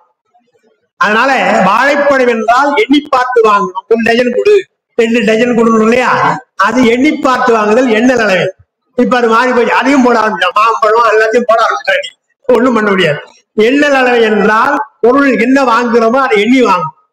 அவரை எடுத்தல் தராசுல பொருட்கள் சொல்லுது இல்லையா, தராசுல பொருள் எடுத்தல் அளவை அல்லது நிறுத்தல் அளவைன்னு சொன்னா எண்ணெய் அளவை எடுத்தல் அளவை. அவரை எண்ணெய் பால் போன்றவற்றை முகத்தல் அளவை என்றார். இப்படி முண்டு ஊத்துவாங்க இல்லையா, முண்டு ஊத்துவாங்க, அது முகத்தல் அளவைன்னு சொன்னார். அப்ப எண்ணெய் அளவை எடுத்தல் அளவை முகத்தல் அளவை என்ற அந்த காலத்திலேயே அளவைகள் மாறுபட்டன. பொருளுக்கு ஏற்றாற் போல அளவைகள் மாறுபட்டன. இப்ப நாம என்ன பண்ண போறோம், உலக பொருள்களை அளக்க போறோம். யார் அளக்க போறோம்? கடவுளை அளக்க போறோம், உயிரை அளக்க போறோம், உலகத்தை அளக்க போறோம். இந்த 3 பொருள்களை அளக்க வேண்டும் என்று சொன்னால் இதனால பேசுறாங்களா? தமிழா பேசாம இருப்பா, உங்களுக்கு எல்லாம் கொஞ்சம் வெளியே போயிடு. தமிழ்ல நான் சாதாரண கிளாஸ் சொல்லிடுவேன். என்னுடைய கிளாஸ் லயலா காலேஜ் இருந்தா எப்போ சொல்லிட்டு ப்ளீஸ் டோன்ட் டிஸ்டர்ப் முஸ்தபா. ஏன்னா கேட்கறவங்க பல பேர் இருக்காங்க. நீங்க கேட்கணும் விருப்பம் வெளியே போயிடுங்க, தப்பு கிடையாது. நான் ஒண்ணு தப்பா சொல்றேன் உங்களை யாரும். இந்த கஷ்டமான பாடம், உங்களுக்கு புரியாத பாடம், உங்க வயசுக்கு மீறிய பாடம். இந்த வயசுக்குரிய பாடம்லாம் படி நான் சொல்ல முடியாது. வயசுக்கு மீறிய பாடம் தான் இப்ப நான் சொல்லிட்டு இருக்கேன். ஓகே, அதனால பொருளுக்கு ஏற்றாற் போல அளவைகள் மாறுது இல்லையா, அந்த அளவைகள் என்ன என்பதை பார்க்கணும். அது என்ன காரணம் என்றால் தர்க்க மதம் சரியாக சொல்லணும்னு எண்ணுகிறார். பொருளை சரியாக எண்ண வேண்டும், பொருளை பற்றி நன்றாக புரிந்து கொள்ள வேண்டும் என்று எண்ணுகிறார்கள் என்று பார்க்கிறோம். நாம் எல்லாவற்றையும் நல்லா புரிந்து கொண்டமான ஒரு கேள்வி. நான் அடிக்கடி கேட்கிற கேள்வி, கடலை பார்த்தீங்களா? சென்னையில இருக்கிறதுனால கேட்பேன், கடலை பார்த்திருக்கீங்களான்னு கேட்பேன். எல்லாம் பையெல்லாம் சிரிப்பான், என்ன சார் மெட்ராஸ் இருந்து கடலை பார்க்கலையா அப்படின்னா, கடலை பார்த்தப்பா, கடலை பார்த்தாயா, அதை பற்றி சொல். கடலுக்கு ஆழம் என்ன, கடல்ல என்னென்ன இருக்குது, என்னென்ன பொருள் இருக்கிறது சொல்ல முடியுமா உன்னால? பரப்பு என்ன, ஆழம் என்ன, அது என்னென்ன பொருள்கள் விளைகின்றன, ஒண்ணுமே தெரியாது. அதுக்கு மெரைன் இன்ஜினியரிங் தனியா ஒன்று வச்சிருக்காங்க. கடலை பற்றி படிக்கிறது ஒரு இன்ஜினியரிங் தனியா வச்சிருக்காங்கப்பா. கடலை புரிந்து கொள்ள முடியாது, பார்க்கலாம், கடலை நீ பார்க்கலாமே தவிர அதை அழகாக புரிந்து கொள்ள முடியாது. அதுபோல் பொருள்களை எல்லாம் நாம் பார்க்கிறோமே தவிர உண்மை நமக்கு தெரியாது. அதனால என்ன பண்ணாங்க சைவத்துல, சைவம் மட்டும் இல்ல தத்துவத்துல, ஒரு பொருளுக்கு 2 இலக்கணம்னா, ஒன்று பொதுவாக பார்க்கிறோம் இல்லையா, உங்களை எல்லாம் பொதுவா நான் பார்க்கிறேன். இதெல்லாம் தடத்த லட்சணம், பொது இயல்பு. தமிழ்ல பொது இயல்புன்னு சொன்னால் வடமொழியில தடத்த லட்சணம். அது யார் என்னன்னு தெரியாது, உங்க பேர் தெரியாது, எங்க இருந்து வந்து தெரியாது, உங்க வேறுபாடு தெரியாது, எதுவுமே தெரியாது. இது பொதுவா பார்க்கிறோம். ஒரு பொருளை பார்க்கிற பொழுது பொது இயல்பு. அப்புறம் கொஞ்சம் ஆழ்ந்து பார்க்கிற பொழுது அவருடைய பெயர் என்ன, அவருடைய இயல்பு என்ன, அது என்னென்ன உடைமை, அதுக்கு என்னென்ன இருக்கிறது, அங்க என்னென்ன இருக்கிறது என்னெல்லாம் ஆராய்ந்து பார்த்து சொல்றோம் இல்லையா, அது சிறப்பியல். அது சிறப்பியல். அப்ப பொது இயல்பு சிறப்பு இயல்பு 2 இருக்கு. பொது இயல்பு என்பது வடமொழியில தடத்து லட்சணம், சிறப்பு இயல்பு என்பது சுரூப லட்சணம். இதைத்தான் அளக்குது. தர்க்கம் என்ன சொல்றது, இந்த இயல்புகளை அளக்க வேண்டும், சரியா அளந்து சரியா சொல்லணும், தவறா சொல்லக்கூடாது. எனவே அந்த இயல்புகளை சரியா அளக்க வேண்டும் என்றால் பிரமாணம் சரியா இருக்கும், அளவை சரியா இருக்கும். அளவைக்குள்ள போறதுக்கு முன்னாலே தமிழ் இலக்கணம் சொல்றேன், ஏன்னா தமிழ் இலக்கணத்திலேயே அளவை இருக்கு, அதுக்காக சொல்றேன். முதலாவது உயிரெழுத்து 12 என்று சொல்லணும். 12ல குற்றெழுத்து 5, நெட்டெழுத்து 7 பிரிச்சிருக்கும். நெடில் 7, குற்றெழுத்து 5 பிரிச்சிருக்கும். குற்றெழுத்து என்றால் என்ன, நெட்டெழுத்து என்றால் என்ன என்று விளக்க வேண்டியது. ஏன் சார் இது 7 எழுத்து நெடில் சொல்றோம், ஏன் சார் குறில் சொல்றோம்? ஆங்கிலத்துல கிடையாது. ஆங்கிலத்துல வவல்ஸ் சொல்லுவாங்க, கான்சனன்ட் சொல்லுவாங்க, அவ்வளவுதான் சொல்லுவாங்க. ஆனால் தமிழ்ல குறில் நெடில் என்று சொல்லிருக்கும். உயிரெழுத்துக்கு குறில் நெடில் வைத்திருக்கிறோம். என்ன காரணம் என்றால், குறுகி ஒலித்தால் சீக்கிரமா, குறுகி ஒலித்தால் அது குறில், கொஞ்சம் நீண்டு ஒலித்தால் அது நெடில். அ என்று சொன்னால் குறுகி ஒலிக்குது, ஆ என்றால் நீண்டு ஒலி. அப்ப நீண்டு ஒலித்தால் நெடில், குறுகி ஒலித்தால் குறில். அவ்வளவுதான் இலக்கணம் முதல்ல. அதோட சொல்லல. அதுக்கப்புறம் இன்னொன்னு சொன்னாங்க, எவ்வளவு குறுகி ஒலிக்கணும், எவ்வளவு நீட்டு ஒலிக்கணும் என்று சொன்னாங்க. குற்றெழுத்து என்றால் ஒரு மாத்திரை நாங்க வடமொழி சொல் தான் மாத்திரா, மாத்திரை நாங்க தொல்காப்பியத்திலே மாத்திரைன்னு வருது. ஒரு மாத்திரை நாங்க 2 மாத்திரை நெடில், ஒரு மாத்திரை குறில், இதான் அளவு. ஒரு மாத்திரை குற்றெழுத்து, 2 மாத்திரை நெற்றெழுத்து. தொல்காப்பியர் சொன்னார் 3 மாத்திரை உள்ள எழுத்து கிடையாதுன்ற, 3 மாத்திரை உள்ள தமிழ்ல கிடையாதுன்னு சொல்றார். அங்கே அவர் வரையறை செய்துட்டார். அவர் தமிழ்ல ஒரு மாத்திரை 2 மாத்திரை தான் தவிர 3 ஆண்னு சொல்லக்கூடாது என்று சொன்னார். எப்படி சார் சொல்லாம இருக்க முடியும்? ஆன்னு சொல்றான், பாடுறாங்க, பாட்டு பாடுறாங்க, ஆண் எழுத்தா எழுத்துட்டே இருக்கிறாங்க, ஆன்னு எழுத்துட்டு இருக்காங்க. இல்ல சார் 3 மாத்திரை 4 மாத்திரை 10 மாத்திரை போகுது, மூச்சு இருக்குன்னு போகுதுன்னு கேட்டா என்ன பண்றது? கூப்பிடுறோம், ஏய் ஏய் ஏய் வாடா ஏய் சொல்றோம். அப்போ சாதாரணமா பேசுவதற்கு சொன்னாங்களே தவிர உணர்ச்சிக்கு சொல்லல. சொல்லியிருக்காங்க அதையும். இசை என்றால் பாட்டு, பாடுகின்ற பொழுது இந்த அளவு கிடையாது, கூப்பிடுகிறது அளவு கிடையாது, அழுகின்ற பொழுது அளவு கிடையாது. அதுக்கும் அழாதன்னு சொல்லக்கூடாது, அவன் அழுகிட்டு ஆழ்ந்த அழுவான். அழுகின்ற போது கிடையாது, கூப்பிடுகிற போது கிடையாது. பண்டமாற்று மார்க்கெட்டு போனா விற்பனை விற்பான், பண்டமாற்றல் சொல்லுவான், அங்க அளவு கிடையாது. இதெல்லாம் அளவு கிடையாது சொல்லியிருக்காங்க. அளவோடு சொல்லியிருக்கிறார்கள், அளவு கடந்து சொன்னார்கள். அளவோடு சொல்வது என்பதெல்லாம் மொழி, மொழியில வருகின்ற பொழுது அளவோடு சொல்லணும். உலகையில வரப்பொழுது, உலகில பேச்சு மொழியா வரப்பொழுது எவ்வளவு சொல்லலாம் என்று சொன்னாங்க. சொல்லிட்டு அப்புறம் இன்னொன்னு சொன்னாங்க, இதை ஏன் குறில் சொன்னாங்க, இதை ஏன் நெடில் சொன்னாங்க. தமிழ்ல உயிரெழுத்துக்கள் 12 சொல்றோம், மெய்யெழுத்து 18 சொல்றோம். உயிரெழுத்து மட்டும் குறில் நெடில் சொன்னாங்க. மெய்யெழுத்து என்ன சொன்னாங்க? குறில் நெடில் சொல்லல. அங்க குறில் நெடில் கிடையாது. வல்லினம் மெல்லினம் இடையினம் சொன்னாங்க. ஏன் சொன்னாங்க? மெய் என்றால் உடம்பு அர்த்தம். மெய் என்றால் தமிழ்ல மெய்யெழுத்தையும் குறிக்கும், உடம்பையும் குறிக்கும். உடம்பு வன்மையா இருக்குதா மென்மையா இருக்குதா என்றால் சொல்ல முடியுமே தவிர வேற மாதிரி சொல்ல முடியாது. அளவு சொல்ற பொழுது உடம்பு நல்ல வலிமையா இருக்குப்பா, மென்மையா இருக்குப்பா, ரொம்ப சாதமா இருக்காருப்பா என்று சொல்றோம் இல்லையா? ஆனா மெய் என்றது என்ன சொன்னாங்க? வல்லினம் மெல்லினம் இடையினம் என்று அந்த வன்மையும் மென்மையும் இடைமை என்பதற்கு மெய்ய சொன்னாங்க. உயிர் அப்படி அல்ல. உடம்புக்குள்ளே உயிர் கொஞ்ச நாள் இருக்கலாம், அதிக நாள் இருக்கலாம். எனவே குறில் என்றால் கொஞ்ச நாள் உயிர், நெடில் என்றால் நீண்ட நாள். உயிர் என்பது நெடிதும் இருக்கலாம், தீர்காயுசும் இருக்கலாம், அற்பாயுசும் இருக்கலாம் என்பதெல்லாம் உயிர் என்ற அந்த சொல்லினாலே அந்த எழுத்துக்கு குறில் நெடில் வைத்தார்கள். மெய் என்று சொல்றது உடம்பு அல்லவா, பல்லினம் மெல்லினம் வைத்தான். இதெல்லாம் நமக்கு தமிழ் இலக்கணத்திலேயே இவ்வளவு விஷயம் சொல்லியிருக்காங்க. அதுக்கப்புறமாக என்ன சொன்னாங்க? உயிரெழுத்து மெய்யெழுத்து சொன்ன போது மாத்திரைன்னு சொன்னாங்க இல்லையா? மாத்திரை எவ்வளவு, மாத்திரைனா என்ன அது சொல்லியிருக்காங்க. 2 உதாரணம் சொல்லியிருக்காங்க. மாத்திரை என்பதை புரிந்து கொள்வதற்கு 2 உதாரணம். கண்ணிமை கை நொடி. கண்ணிமை கை நொடி. கண்ணை இமைப்பது, கை நொடிப்பது என்றால் சிட்டிக்கு போறோம் இல்லையா? சிட்டிக்கு போறதுதான்.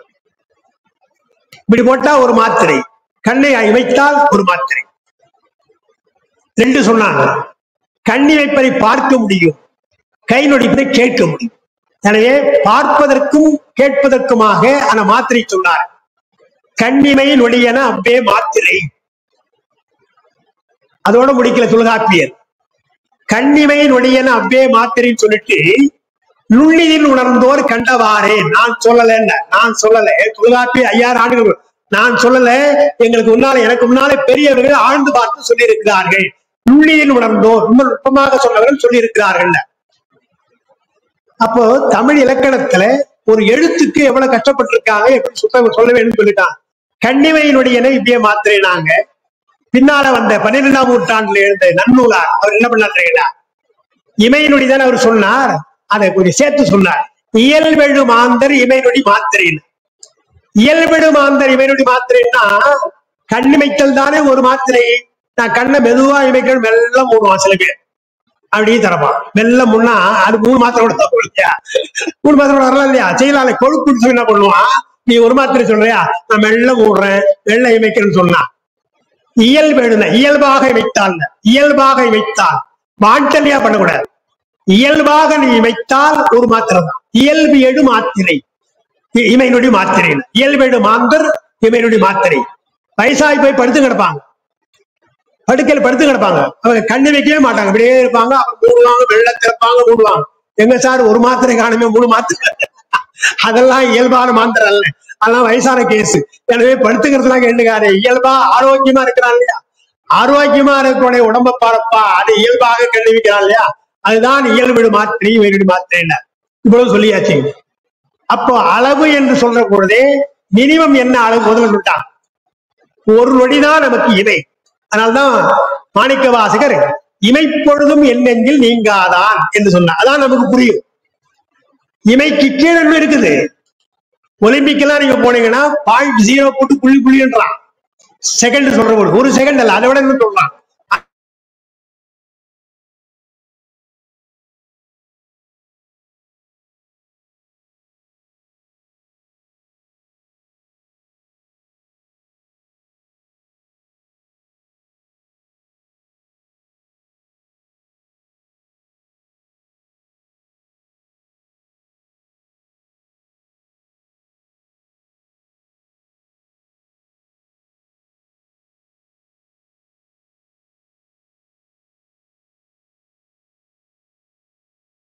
இதுதான் மாத்திரை என்ன அளவு என்று கேட்கிறான்.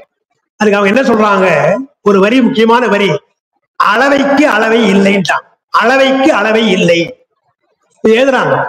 அளவைக்கு அளவை இல்லைன்னா என்ன அர்த்தம்? இந்த மேசை எவ்வளவு ஒரு நீளமா இருக்குன்னு பார்க்கணும். ஒரு வேலை இந்த மேசை எவ்வளவு நீளம் பார்த்தோம்னா என்ன பண்ணுவோம், ஒரு அடி ஸ்கேல் கொண்டாடும். ஒரு அடி ஸ்கேலை வைத்து 1, 2, 3, 4, 5, 6 அடி இருக்கு சார் என்று அளக்கும். இப்போ இது 6 அடி எப்படி தெரிஞ்சுக்கிட்டோம்? 1 அடி ஸ்கேலை வைத்து நாம தெரிஞ்சுக்கிட்டோம்.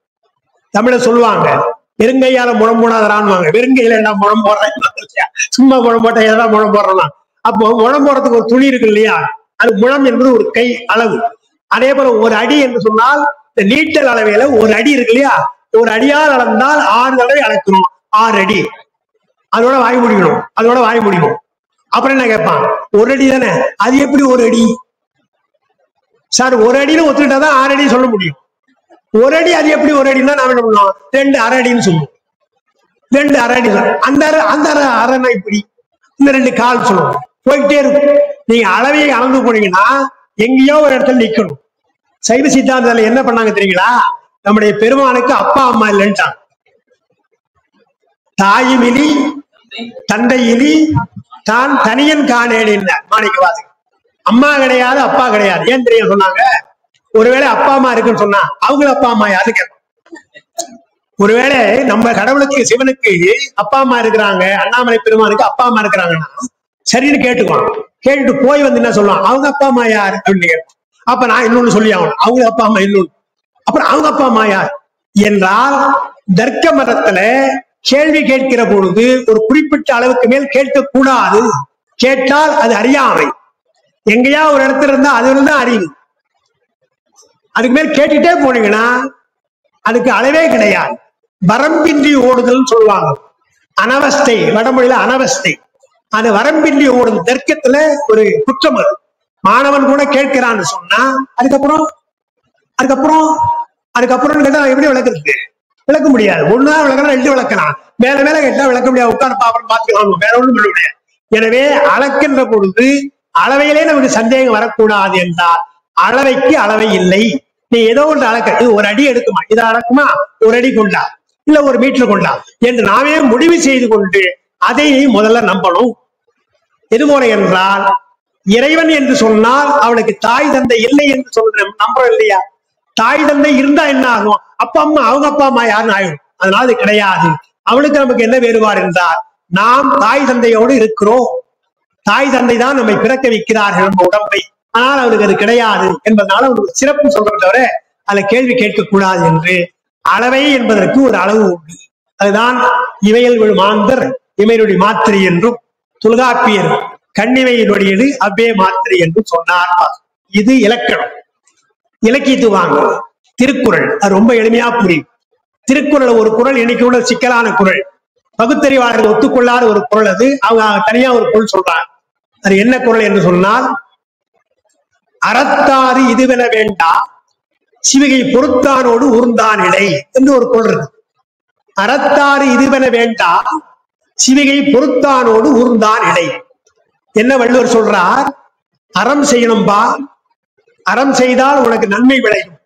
இந்த பிறப்பில இல்லை என்றாலும் அடுத்த பிறப்பிலாவது உனக்கு நன்மை வரும், நல்லா இருக்கலாம், நீ வசதியா இருக்கலாம் என்று சொல்றார். அதுக்கு என்ன அவர் சொல்றார்?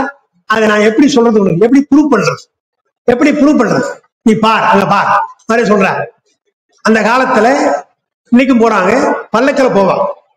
பல்லக்கில போற பொழுது ஒருத்தன் பல்லக்கில போறான். வள்ளுவர் காட்டுறார், அவனை கூப்பிட்டு காட்டுறார். அந்த போறானப்பா, பல்லக்கில ஏறி உட்கார்ந்து எத்தனை பேர் உட்கார்ந்துக்கிறான்? ஒரு ஆள் உட்கார்ந்து.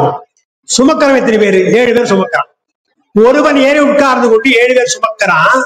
ஒருவனா இருக்கிறானே அவனும் மனிதன் தான், சுமக்கிறானே அவனும் மனிதன் தான். ஒருத்தன் ஏறி உட்கார்ந்து இருக்கான் வசதியா, ஒருத்தன் சுமக்கிறானே, என்ன வேறுபாடு? அறத்தாறு இது என வேண்டா, அறத்தினுடைய பயன் இதுதான் என்று சொல்ல வேண்டிய அவசியம் இல்லை, பார்த்தால் போதும், நீ பார் என்றுதான். இது என வேண்டா என்றால் சொல்லி காட்ட வேண்டாம், நான் விளக்க வேண்டிய அவசியம் இல்லை. அறத்தினுடைய பயன் அடுத்த பிறப்புல நீ பல்லக்கில் போவே, உன்னை எல்லாம் கவரி வீசுவாங்கன்னு சொல்ல வேண்டிய அவசியம் கிடையாது. இதோ பார், ஒரு மனிதன் போறான்னா அவன் போன பிறப்பிலே அறம் செய்திருப்பான், எனவே பல்லக்கில் ஏறுறான். கீழே போறவன் மனிதன் தான், அறம் செய்யல, சுமக்கிறான் என்று சொன்னார். அறத்தினுடைய பயன் சொன்னார். இன்றைக்கு பகுத்தறிவாளர் ஒத்துக்கொள்ளாத ஒரு குரல் இந்த குரல். ஒரு மனிதனை மனிதன் சுமக்கலாமா? இது என்ன சார் நியாயம், அறம் சொல்றீங்களே என்றா அதுக்கு என்ன பண்றது? சார் சுமக்க வேண்டாம் சார், சுமக்காம இருந்தா அவங்க என்ன வாழ்க்கை உண்டா? இன்னைக்கு காஞ்சிபுரத்துல பெருமாள் கோயில் இருக்கிற எல்லாத்தையும் சுமக்கிறதுக்கு ஆள் இருக்கிறாங்க. இப்பெல்லாம் அதிகமா சுமக்க முடியல என்று சொல்றாங்க, இழுத்துறாங்க, எல்லாத்தையும் இழுத்துறாங்க. சாமி இழுக்கிறாங்க, இறந்து போனா அவனை இழுத்து போயிடுறாங்க, பாப்போம், தூக்கிறதே கிடையாது. ஆனால் காஞ்சிபுரத்தை மட்டும் பார்த்தீங்கன்னா வரராஜ பெருமாளை சுமக்க வேண்டும் என்று சுமக்கிறார்கள் என்றால் அது ஒரு வேலை, அது ஒரு தொழில், அதுதான் வருமானம். அப்போ சுமப்பதாலே வருமானம் உண்டு. ஏன்னா செய்த பாவத்தினாலே சுமக்கலாம். அது இன்னைக்கு செய்திருக்கான், நீ என்ன பண்ணு, இதை பார்த்து சுமக்கிறவப்பா, ஒரு ஜென்மத்துல பாவம் செய்தோம் என்று இப்ப அறம் செய், நாளைக்கு உன்னை ஒருவன் சுமப்பான் என்று காட்டுவதற்குத்தான் அறத்தாறு இதுவென வேண்டாம், சிவிகை பொறுத்தானோடு ஊர்ந்தான் நினைவு இல்லையா? அதை பரிமேலழகர் அழகா எழுதினார்.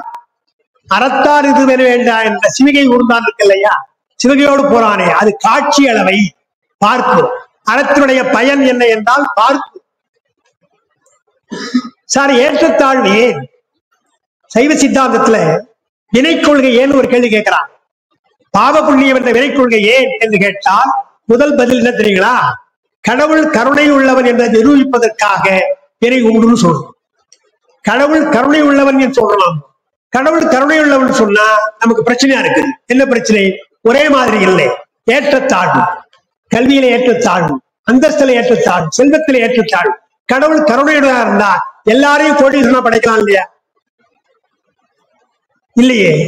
சில பேர் தெருக்கோடியிலே வச்சுட்டான், சில பேர் கோடீஸ்வரன் வைக்கிறான் என்றால் அதுக்கு என்ன பதில் சொல்ல முடியும்? கடவுள் கருணையுடையவன் தான், ஆனால் அவன் செய்த வினை, அவன் செய்த வினை காரணமாக இன்றைக்கு ஏழையா இருக்கிறான், செல்வமா இருக்கிறான். அவன் செய்த வினை காரணமாக அறிவாளியா இருக்கிறான், படிக்காதவனா இருக்கிறான். பார்க்கிறோம் இல்லையா?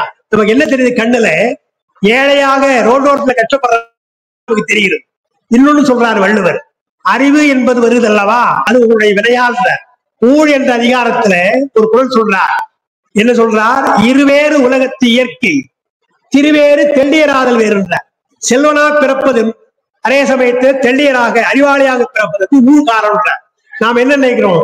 பணக்காரனா இருந்தாதான் நல்ல ஊழ் செய்தோம்னு நினைக்கிறோம். புண்ணியம் பண்ணோம்பா, கார்ல போறாம்பா அப்படின்னு புண்ணியம் பண்ணோம்பா. சித்தாந்தம் சொல்றார் சார், சொல்லவே மாட்டாங்க யாரும். சித்தாந்தம் அது வேலை சொல்லுகிறாருப்பா அவர் சொல்றாங்க, தவிர அவருக்கு என்ன வேலை கிடையாது. அவர் சித்தாந்தம் சொல்றாங்க. ஆழ்ந்து சொல்வதற்கு கூட அறிவு வேண்டும் அல்லவா? அந்த அறிவை தருகின்றவன் பெருமான், அதுக்கு ஊழ்வினை காரணம்.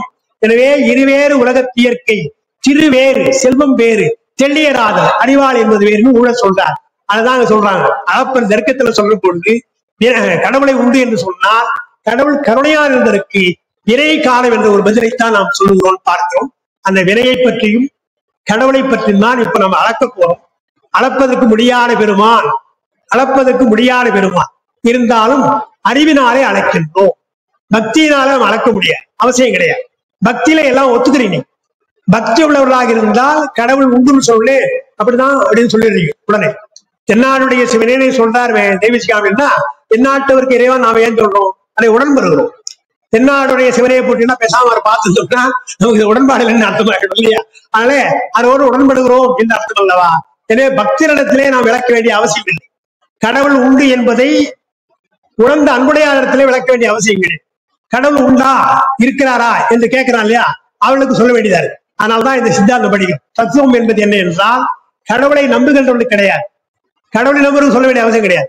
கடவுள் இல்லை என்று வாதம் பண்றாங்க இல்லையா, அவருக்கு தான் சொல்ல போகிறோம். அது அளவையில நம்ம எத்தனை சித்தியால படிக்க போறோம்.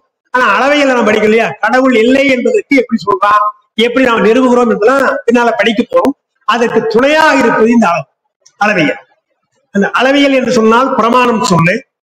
அளப்பவன் யார் என்றால் அறிவாளி, அவன் தான் அளக்கிறான், அவன் தான் அளப்பவன். பிரமாதா என்பார் வடமொழியில. பிரமாதா என்றால் அளப்பவன். பிரமாணம் என்றால் அளவை.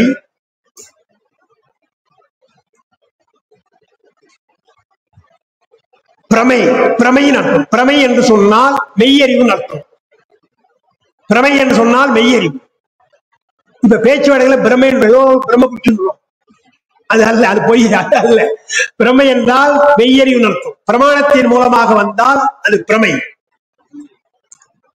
பிரமாதா, பிரமாணம், பிரமிதி, அளக்கின்ற செயல் பிரமிதி. பிரமேயம் அளக்கப்படுகின்ற பொருள், பிரமேயம் அளக்கப்படுகின்ற பொருள். பிரமை அறிவு, மெய்யறிவு. தர்க்க மதம் தான் என்ன சொல்ல அறிமுகப்படுத்துது.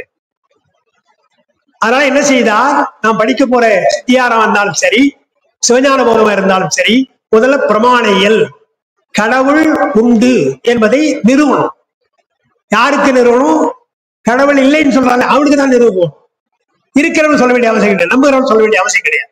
எனவே என்ன பண்ணாங்க, கடவுள், உயிர், உலகம், இந்த மூன்று பொருள் தான் நம்ம சொல்ல சைவ சித்தாந்தம் முழுதான் சொல்ல போறோம். கடவுள், உயிர், உலகம் என்பதுல நாம எதை நிறுவ வேண்டும் நினைச்சா கடவுள் தான் நிறுவனம். ஆனா என்ன ஆகுறது, நீங்க தத்துவத்தோட வந்தீங்கன்னா உலகத்தையே நிறுவ வேண்டியதா இருக்கு. உலகமே இருக்குதுன்னு சொல்ல வேண்டியதா இருக்கு. ஏனென்றால் உலகத்தை பற்றிய கருத்துக்களே மாறுகின்றன.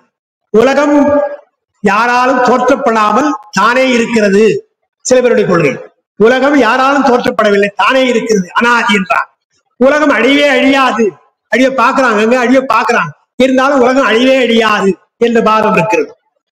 அப்புறம் உலகம் படைக்கப்படவில்லை, ஒரு நாள் படைக்கப்படவில்லை, தானே தோன்றுகிறது, அணுக்களால் தோன்றுகிறது என்றெல்லாம் நாம் பார்க்கிற இந்த உலகம், அதை பற்றிய விவாதங்கள் உண்டு. அதுக்கெல்லாம் நமக்கு பயன்படுவது இந்த அளவையியல். ஆனால் உலகத்தையே நாம் முதல் நிறுவ வேண்டியதார். அப்புறம் உயிரை நிறுவ வேண்டியதார். உயிரை நிறுவது எப்படி சொன்னா, உயிர் இருக்குதுன்னு எல்லாம் ஒத்துக்கிறான். எது உயிர்ன்ற பிரச்சனை வருது. எது உயிர் என்று கேட்டால் ஒவ்வொருத்தவங்க சொல்றான், உடம்பு தாங்க உயிர்ன்றான். அதுக்கு அவன் என்ன சொல்றான், யாரும் அதாவது தேகான்மவாதிகள், அதாவது உலகாயுதர்கள், அவங்க என்ன பண்றாங்க, உடம்பு தாங்க உயிர்ன்றதுக்கு அவன் என்ன சொல்றான் தெரியுங்களா, வேடிக்கை அவன் சொல்றான். வீட்டுக்குள்ள இருக்கிறீங்க, நீங்க இருக்கிறீங்க, மனைவி இருக்கிறாங்க, குழந்தை இருக்குது, தீப்பிடிச்சிச்சு. வீடு தீப்பிடித்து கொண்டா என்ன பண்றீங்க, ஓடியா ஓடியா ஓடியான்னு சொல்லிட்டு நீங்க முதல்ல ஓடுறீங்க. நீங்க தான் முதல்ல ஓடுறீங்க. தன்னை காப்பாற்றிக் கொள்ள எண்ணுகிறார்கள். குழந்தையை காப்பாற்றவே, மனைவியை காப்பாற்ற ஓடியா ஓடியா ஓடியா என்று ஓடியா ஓடியா சொல்லிக்கொண்டு ஓடுறான்னு சொன்னா தன்னுடைய உடம்பை காப்பாற்றத்தானே போறான். உடம்பை காப்பாற்ற போவதாலே அதுதான் உயிர் தான். உயிரை காப்பாற்றான் போறான், ஆனா உடம்போட ஓடுறான் இல்லையா. எனவே உடம்பை காப்பாற்ற ஓடுவதாலே உடம்புதான் உயிர் என்று தேகான்மவாதிகள் சொல்லுகிறார்கள். பாடம் அது மாதிரி எத்தனையோ அவங்க ஒண்ணு சொல்றான். ஆனா உயிர் என்றால் என்ன என்பதே பிரச்சனை வருது. இந்த ரெண்டுமே பிரச்சனை. கடவுளை பிரச்சனையும் சொல்ல வேண்டிய அவசியமே கிடையாது. கடவுள் யாரு, கடவுள் என்ன, கடவுள் இலக்கணம் என்று அதே பிரச்சனை. இந்த மூன்று பொருளையும் விளக்குவதற்குத்தான் அடிப்படையாக அந்த நூலை படிப்பதற்கு முன்னாலே அளவையல் படிக்கணும் என்று சொல்லுகிறார்கள். பாட்டு ஒண்ணு சொல்றாங்க, ராகம் தெரிந்தால்தான் உங்களுக்கு சங்கீதத்தை ரசிக்க முடியும். ஏதோ பாடுறாருங்க, அது என்னன்னு தெரியலன்னு சொன்னா பேசாம உட்கார்ந்தோம். என்ன ராகம் பாடுறாரு, கல்யாணியை பாடுறாரா, நல்லா இருக்குப்பா, நல்ல ஆலாவணம் பண்றாப்பா என்றால் உங்களுக்கு அந்த ராகம் தெரிஞ்சிடும். எனவே ராகம் அறியாதவர்களுக்கு சங்கீதம் தெரியாது. அதே போல அளவை தெரியாதவர்கள், இந்த அளவை தெரியாதவர்களுக்கு தத்துவம் தெரியாது. தத்துவத்தை விட்டுருங்க, வேணாம், வராது. அளவையில சந்தேகம் இருந்தாலும், அளவையில உடன்பாடு இல்லை என்றாலும் நீங்கள் தத்துவத்துக்கு வர வேண்டாம் என்று தத்துவ உலகத்திற்கு போகிற பொழுது முதலாவதாக இருக்கிற பாலபாடம் என்றால் அது அளவையியல், தர்க்கம் சொல்லுகின்ற அளவையியல். அதுதான் பார்க்க போறோம்.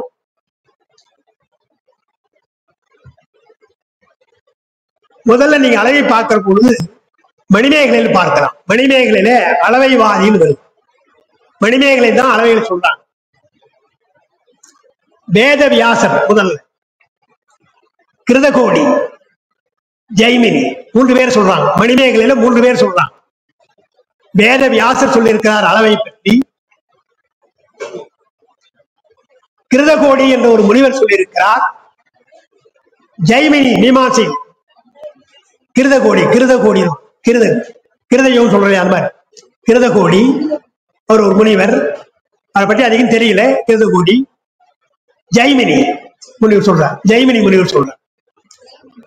மீமாசை ஜெய்மினி முனிவர் சொல்றார். 3 பேர் சொல்றாங்க.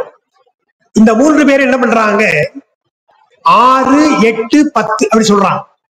வேதவியாசர் 6 அளவை சொல்றார். கிருதகோடி 8 அளவை சொல்றார். ஜெய்மினி 10 சொல்றார். எப்பொழுதுமே ஒன்றை சொல்லுகிற பொழுது தொகையாக வகையாக விரியா சொல்லலாம். சைவ சித்தாந்தத்துல படைத்தல் காத்தல் அழித்தல் சொல்றோம். எல்லாருக்கும் தெரியும். படைத்தல் காத்தல் அழித்தல் சொல்றோம்.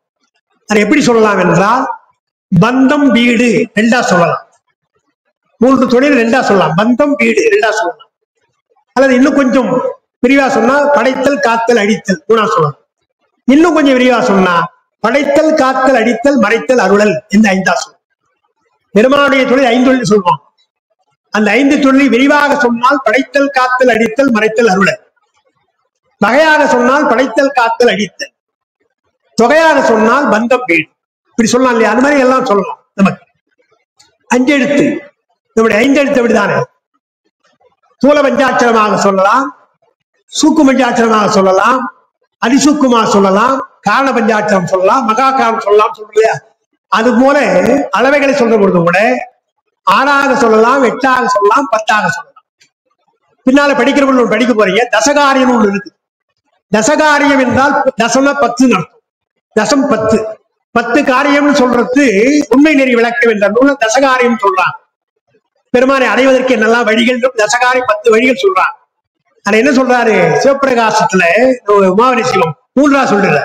3 பொருள் 3 காரியம் குறைவா சொல்லிட்டார். அப்புறம் அது விளக்க வேண்டியதாரு. துகளறு போதம் என்ற ஒரு நூல்ல 30 நாம 3 ஒரு இந்த எல்லை போறாங்க, இல்ல 30 சார். 3ஆ 10ஆ 30ஆன்னா 3 என்பது தொகை, 10 என்பது வகை, 30 என்பது விரி. அப்படி சொல்லலாம். தசகாரியத்தை அப்படி சொல்லலாம். ஆழமா படிக்கணும்னா அப்படி படிக்கலாம். அதனால நாம என்ன செய்தோம்? 6, 8, 10 இருக்கு இல்லையா? அவ்வளவு தேவையில்லைன்ட்டான். 3 போதும்ட்டான். 3 நமக்கு போதும். ரொம்ப சுருக்கமா சொல்லிட்டான். மாணவர்கள் எல்லாம் பாடம் நடத்திய பின்னால என்ன சார் கொஸ்டின் வரும்னு கேட்டா ஒரு 10 கொஸ்டின் நம்ம கொடுப்போம். 10 கொஸ்டின் தான் இதெல்லாம் பாசிபிள் கொஸ்டின் சொன்னா வாங்கி போக வேண்டியதானே. இந்த 10ல எது சார் முக்கியம்? அடுத்து இந்த 10ல எது முக்கியம் கேட்கிறாங்க இல்லையா? அதே மாதிரிதான் அளவை என்று சொன்னால் 10 அளவை இருந்தால் அதுல முக்கியமானது என்று சொன்னால் நமக்கு சொல்லுகிற பொழுது சைவ சித்தாந்தம் 3 தான் சொல்லுது. காட்சி அளவை, கருதல் அளவை, உரை அளவை. காட்சி அளவை பிரத்யட்ச பிரமாணம், கருதல் அளவை அனுமான பிரமாணம், உரை அளவை ஆகம பிரமாணம். இந்த 3 பொருள். மற்றதெல்லாம் இதோட அடைக்கலாம். மற்றதெல்லாம் சொல்ல போறோம். நான் பின்னால் சொல்றேன் உங்களுக்கு. அதெல்லாம் எப்படி அடக்கலாம், இந்த 3 எப்படி அடக்கலாம் என்று சொல்ல போறேன். அது கொஞ்சம் கஷ்டமா இருந்தாலும் சொல்லிடுறாங்க. இந்த 3 வைத்துக்கணும். இந்த 3 முதல்ல புரிஞ்சுக்கலாம். காட்சி அளவை நான் சொல்லிட்டேன். அந்த மெய்வாய் கண்மூக்கு செவி என்ற 5 பொறிகளால் அறிந்தால் அது காட்சி அளவை. பரிவேலழகர் ஒரு குறளுக்கு விளக்கம் கொடுக்கிறார். அந்த குறள் நல்லாற்றான் நாடி அருள் ஆள்க என்று துறவரத்துல நல்லாற்றான் நாடி அருள் ஆள்கன்னு வருது. நாடுதல் என்று சொன்னால் ஆராய்தல். தமிழ்ல நாடுதல் என்றால் ஆராய்தல். நல்லாற்றால் நல்ல வழியிலே நல்ல நெறியிலே ஆராய வேண்டும் என்று வருது. ஆய்வு செய்யறாங்க. PhD எல்லாம் பண்றவங்களுக்கு எல்லாம் என்ன நல்ல நெறி என்று சொன்னால் ஆய்வு நெறி என்ன என்று சொல்லி கொடுக்குறாங்க இல்லையா? அதே போல நல்ல நெறியிலே ஆராய்ந்தால் ஒரு குறளை ஆராயலாம் என்று சொல்ல அந்த குறளுக்கு என்ன விளக்கம் எழுதுறார் என்றால் பொறிகளால் அறிகின்ற காட்சி அளவை என்றார். பொறிகள்னா 5 பொறிகள். பொறிகளால் அறிகின்ற காட்சி அளவை அது காட்சிக்கு சொன்னார். அனுமானத்துக்கு சொல்ற பொழுது குறிகளால் அறிகின்ற அனுமானம், குறிகளால் அறிகின்ற அனுமானம். ரொம்ப ரைமிங்கா எழுதுறார். பொறிகளால் அறியும் காட்சி அளவையும் குறிகளால் அறியும் அனுமானமும். மூணாவது கருத்தாமொழி. கருத்தாமொழி என்றால் யார் சொல்றது, முக்கியமான சொல்லணும், அதைத்தான் நம்பணும். எல்லாவற்றையும் நம்புறது கிடையாது. செய்தி கூட நம்ம பார்த்தீங்கன்னா எல்லா செய்தித்தாளையும் நம்ப மாட்டோம். இப்போ தினத்தந்தி படிக்கிறோம், சரி தினத்தந்தி சொல்றாருப்பா, ஹிந்தி என்ன போட்டுப்பா, ஏன்னா அதான் ஆத்தென்டிக்கா இருக்கும் சொல்றோம் இல்லையா. சிலவற்றை நம்ம சொல்றோம் இல்லையா. யார் சொல்றது மிக முக்கியம். சொல்வது கூட அல்ல, சொல்வது யார் என்று பார்க்க. இப்ப வள்ளுவர் சொல்றாரா, அப்பீலே கிடையாது. வள்ளுவர் சொன்னா கேட்க கூடாது, வள்ளுவர் சொன்னா கேட்டுக்கணும் இல்லையா. வள்ளுவர் சொன்னா கேட்டுக்கணும், வள்ளுவர் சொன்னா கேட்கணுமா என்றால் அவருக்கு மேல அறிவு கிடையாது. அந்த அறிவுக்கு விடையாக எந்த அறிவும் கிடையாது. அது போல காட்சி அளவை, கருதளவை, உரையளவை என்று சொன்னால் யார் சொல்லுகிறார்கள், கருத்தாமொழியினர். கருத்தாமொழியினர். தாய்மாரனுடைய பாட்டு அழகா இருக்குது. ஒரு பாட்டு, அவனன்றி ஓரணுவும் அசையாது, அவனன்றி ஓரணுவும் அசையாது எனும் பெரிய ஆப்தர் மொழி ஒன்று கேட்டால், ஆப்தர் மொழி ஒன்று கேட்டால் அறிவாவது ஏது அறியாமை ஏது. நமக்கு என்ன அறிவு இருக்கிறது, நமக்கு என்ன அறியாமை இருக்கு, கவலைப்படாதீங்க, விட்டுருங்க. அவங்க சொல்றாங்களா அப்படியே ஃபாலோ பண்ணுங்க. நேரம் இல்லை சொல்றதுக்கு. காந்தி என்ற ஒரு ஆங்கில படம், ஆங்கிலம் சேர்த்தாங்க இல்லையா, பார்த்திருப்பீங்க, அந்த படத்தை பார்த்திருப்பீங்க, ஆங்கில படம். அதுல கப்பல்ல இருந்து இறங்கி வருகிறார் காந்தி, இறங்கி வரார், தென்னாப்பிரிக்கால இருந்து வரார். பின்னால காந்தியுடைய மனைவி கஸ்தூர்பா வராங்க. அந்த சீன் எப்படி அமைச்சிருக்கிறான், கஸ்தூர்பா கிட்ட போறான், நிருபர்கள்லாம் போறாங்க, பிரஸ்மேன் போய் என்ன பண்றாங்க, காந்தி ஒத்துழையாமை இயக்கம் ஆரம்பிக்க போறாராவே, தென்னாப்பிரிக்கால போராட்டம் செய்தாராவே, அது உங்களுக்கு உடன்பாடான்னு கேட்க. காந்தி செய்த போராட்டம் தென்னாப்பிரிக்காவில இப்ப இங்க செய்ய போறார், இதெல்லாம் உங்களுக்கு உடன்பாடான்னு கேட்கிற. இப்ப என்ன பதில் சொல்லணும் அவரு, எனக்கு உடன்பாடுதான் சொன்னா ஏதோ அந்த அம்மா உடன்பட்டு தான் அவர் செய்யற மாதிரி ஆயிடும் இல்லையா. மனைவி செய்ய உடன்படலாம், அந்த அவர் செய்யாத மாதிரி ஆயிடும். உடன்பாடா இல்லையான்னு கேட்கிற பொழுது என்ன அழகா வச்சிருந்தான் அந்த ஆங்கிலே, அந்த டைரக்ஷன் என்ன பண்ணா, அப்படி பார்த்துட்டு காந்தி போயிட்டு இருக்கிறார். காந்தி போற பொழுது என்ன பதில் சொல்றாங்க தெரியுங்களா, ஐ ஷுட் ஃபாலோ ஹிம் போயிடும். அதான் answer, I should follow him, அதான் ஆன்சர். நீ உடன்பாடான்னு கேட்கிறாங்க, அதுக்கு பதில் சொல்லவும் நான் அவர் போறான பின்னால போகும், அவர் எங்க போறாரோ அங்கதான் என்னுடைய, அதான் அர்த்தம் பதில். அது அழகா அந்த வசனத்துல ஐ ஷுட் ஃபாலோ ஹிம் அப்படின்னு போயிட்டாங்க. எனக்கு நேரம் கிடையாது, உங்கள்கிட்ட பேச நேரம் கிடையாது ஒரு அர்த்தம், அவர் போறாருன்னு ஒரு அர்த்தம், நான் அவரை பின்பற்றுவேன்னு அர்த்தம், நான் பதில் கொடுத்தார். அழகா வச்சிருந்தேன், வசனத்தை வச்சிருந்தோம். அதே போல வள்ளுவர் சொல்லுகிறாரா, கண்மூடிக்கிற போகும், ஃபாலோ பிளைண்ட் ஃபெய்த்னுவான், அது கூட போயிடும். அதுதான் அவனன்றி ஓரணும் அசையாது எனும் பெரிய ஆப்தர் மொழி ஒன்று கேட்டால், அவன் என்றால் பெருமான், இறைவனை தவிர வேறு யாரும் இல்லை, அவன் தான் அசைக்கிறான், அணுவை அசைக்கிறான்னு சொன்னான். உங்களுடைய அறிவு என்ன, அறியாமை என்ன, ஒண்ணும் கிடையாது, அதை பின்பற்றுங்கன்னு சொல்றார் தாய்மார். அதுதான் நீங்க சொல்றார். ஆப்தர் மொழி என்றால் உரையளவை, பெரியவர்கள் சொல்லிவிட்டால் அதுல கேள்வி கிடையாது. தந்தை சொல் மிக்க மந்திரம் இல்லைன்னா, இப்ப அதை வேற மாதிரி சொல்றாங்க. தந்தை சொல் மிக்க மந்திரம் இல்லை, ரொம்ப அதிகமா சொல்ல வேணாம், அப்படி மாத்திக்கிறான். தந்தை சொல் மிக்க மந்திரம் இல்லைன்னு சொன்னா, அதை விட மந்திரம் கிடையாது சொன்னா அது ஒண்ணும் பெருசு கிடையாதுன்னு, தந்தை சொல் மிக்க மந்திரம் அதெல்லாம் எடுத்துக்க வேண்டியது இல்லை அப்படின்னா என்ன அர்த்தம், தந்தை சொன்னால் அது மந்திரம், அதை மீறக்கூடாது என்றார். அதுதான் அங்க சொல்ல உரையளவை என்று 3 சொன்னாங்க. அப்ப சைவ சித்தாந்தம் என்ன சொல்லியது, காட்சி அளவை என்றால் உலகில் வைத்துக் கொள்ளுங்க, இந்த உலகம் இது காட்சி அளவை. உயிர் என்றால் அது கருதளவை, கருதி உணர்கின்றோம் உயிர். இறைவன் என்று சொன்னால் அது உரையளவை, பெருமான் பெரியவன் சொல்லிருக்கு, நமக்கு தெரியாது, காட்சியில பார்க்கல, கருதி பார்க்கவில்லை, உரையளவை. எனவே 3 பொருள் பதிவு பாசம். அதுல பாசம் என்ற உலகம் வைத்துக் கொண்டால் அது காட்சி அளவை, பசு என்ற உயிர் என்று வைத்துக் கொண்டால் அது கருதல் அளவை, கடவுள் என்று வைத்துக் கொண்டால் அது உரை அளவை என்று 3 அளவை மிக முக்கியம். அது இல்லாமல் சில உரைகளை சொல்றாங்க. மணி 5 ஆகிவிட்டது, என்ன நேரில இப்படி நேரம் 5 ஆயிடுச்சு.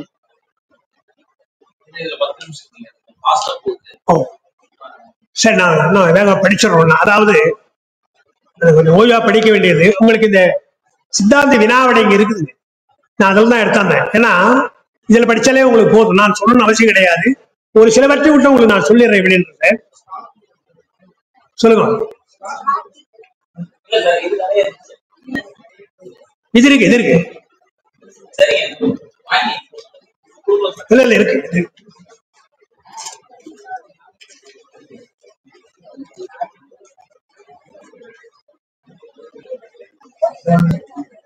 சரி, இறைவனுடைய அருளால் நமக்கு கொடுத்திருக்கிற மெய்வாய் கண்மூக்கு செவிருக்கு இல்லையா, அது நமக்கு ஒரு கருவி மாதிரி.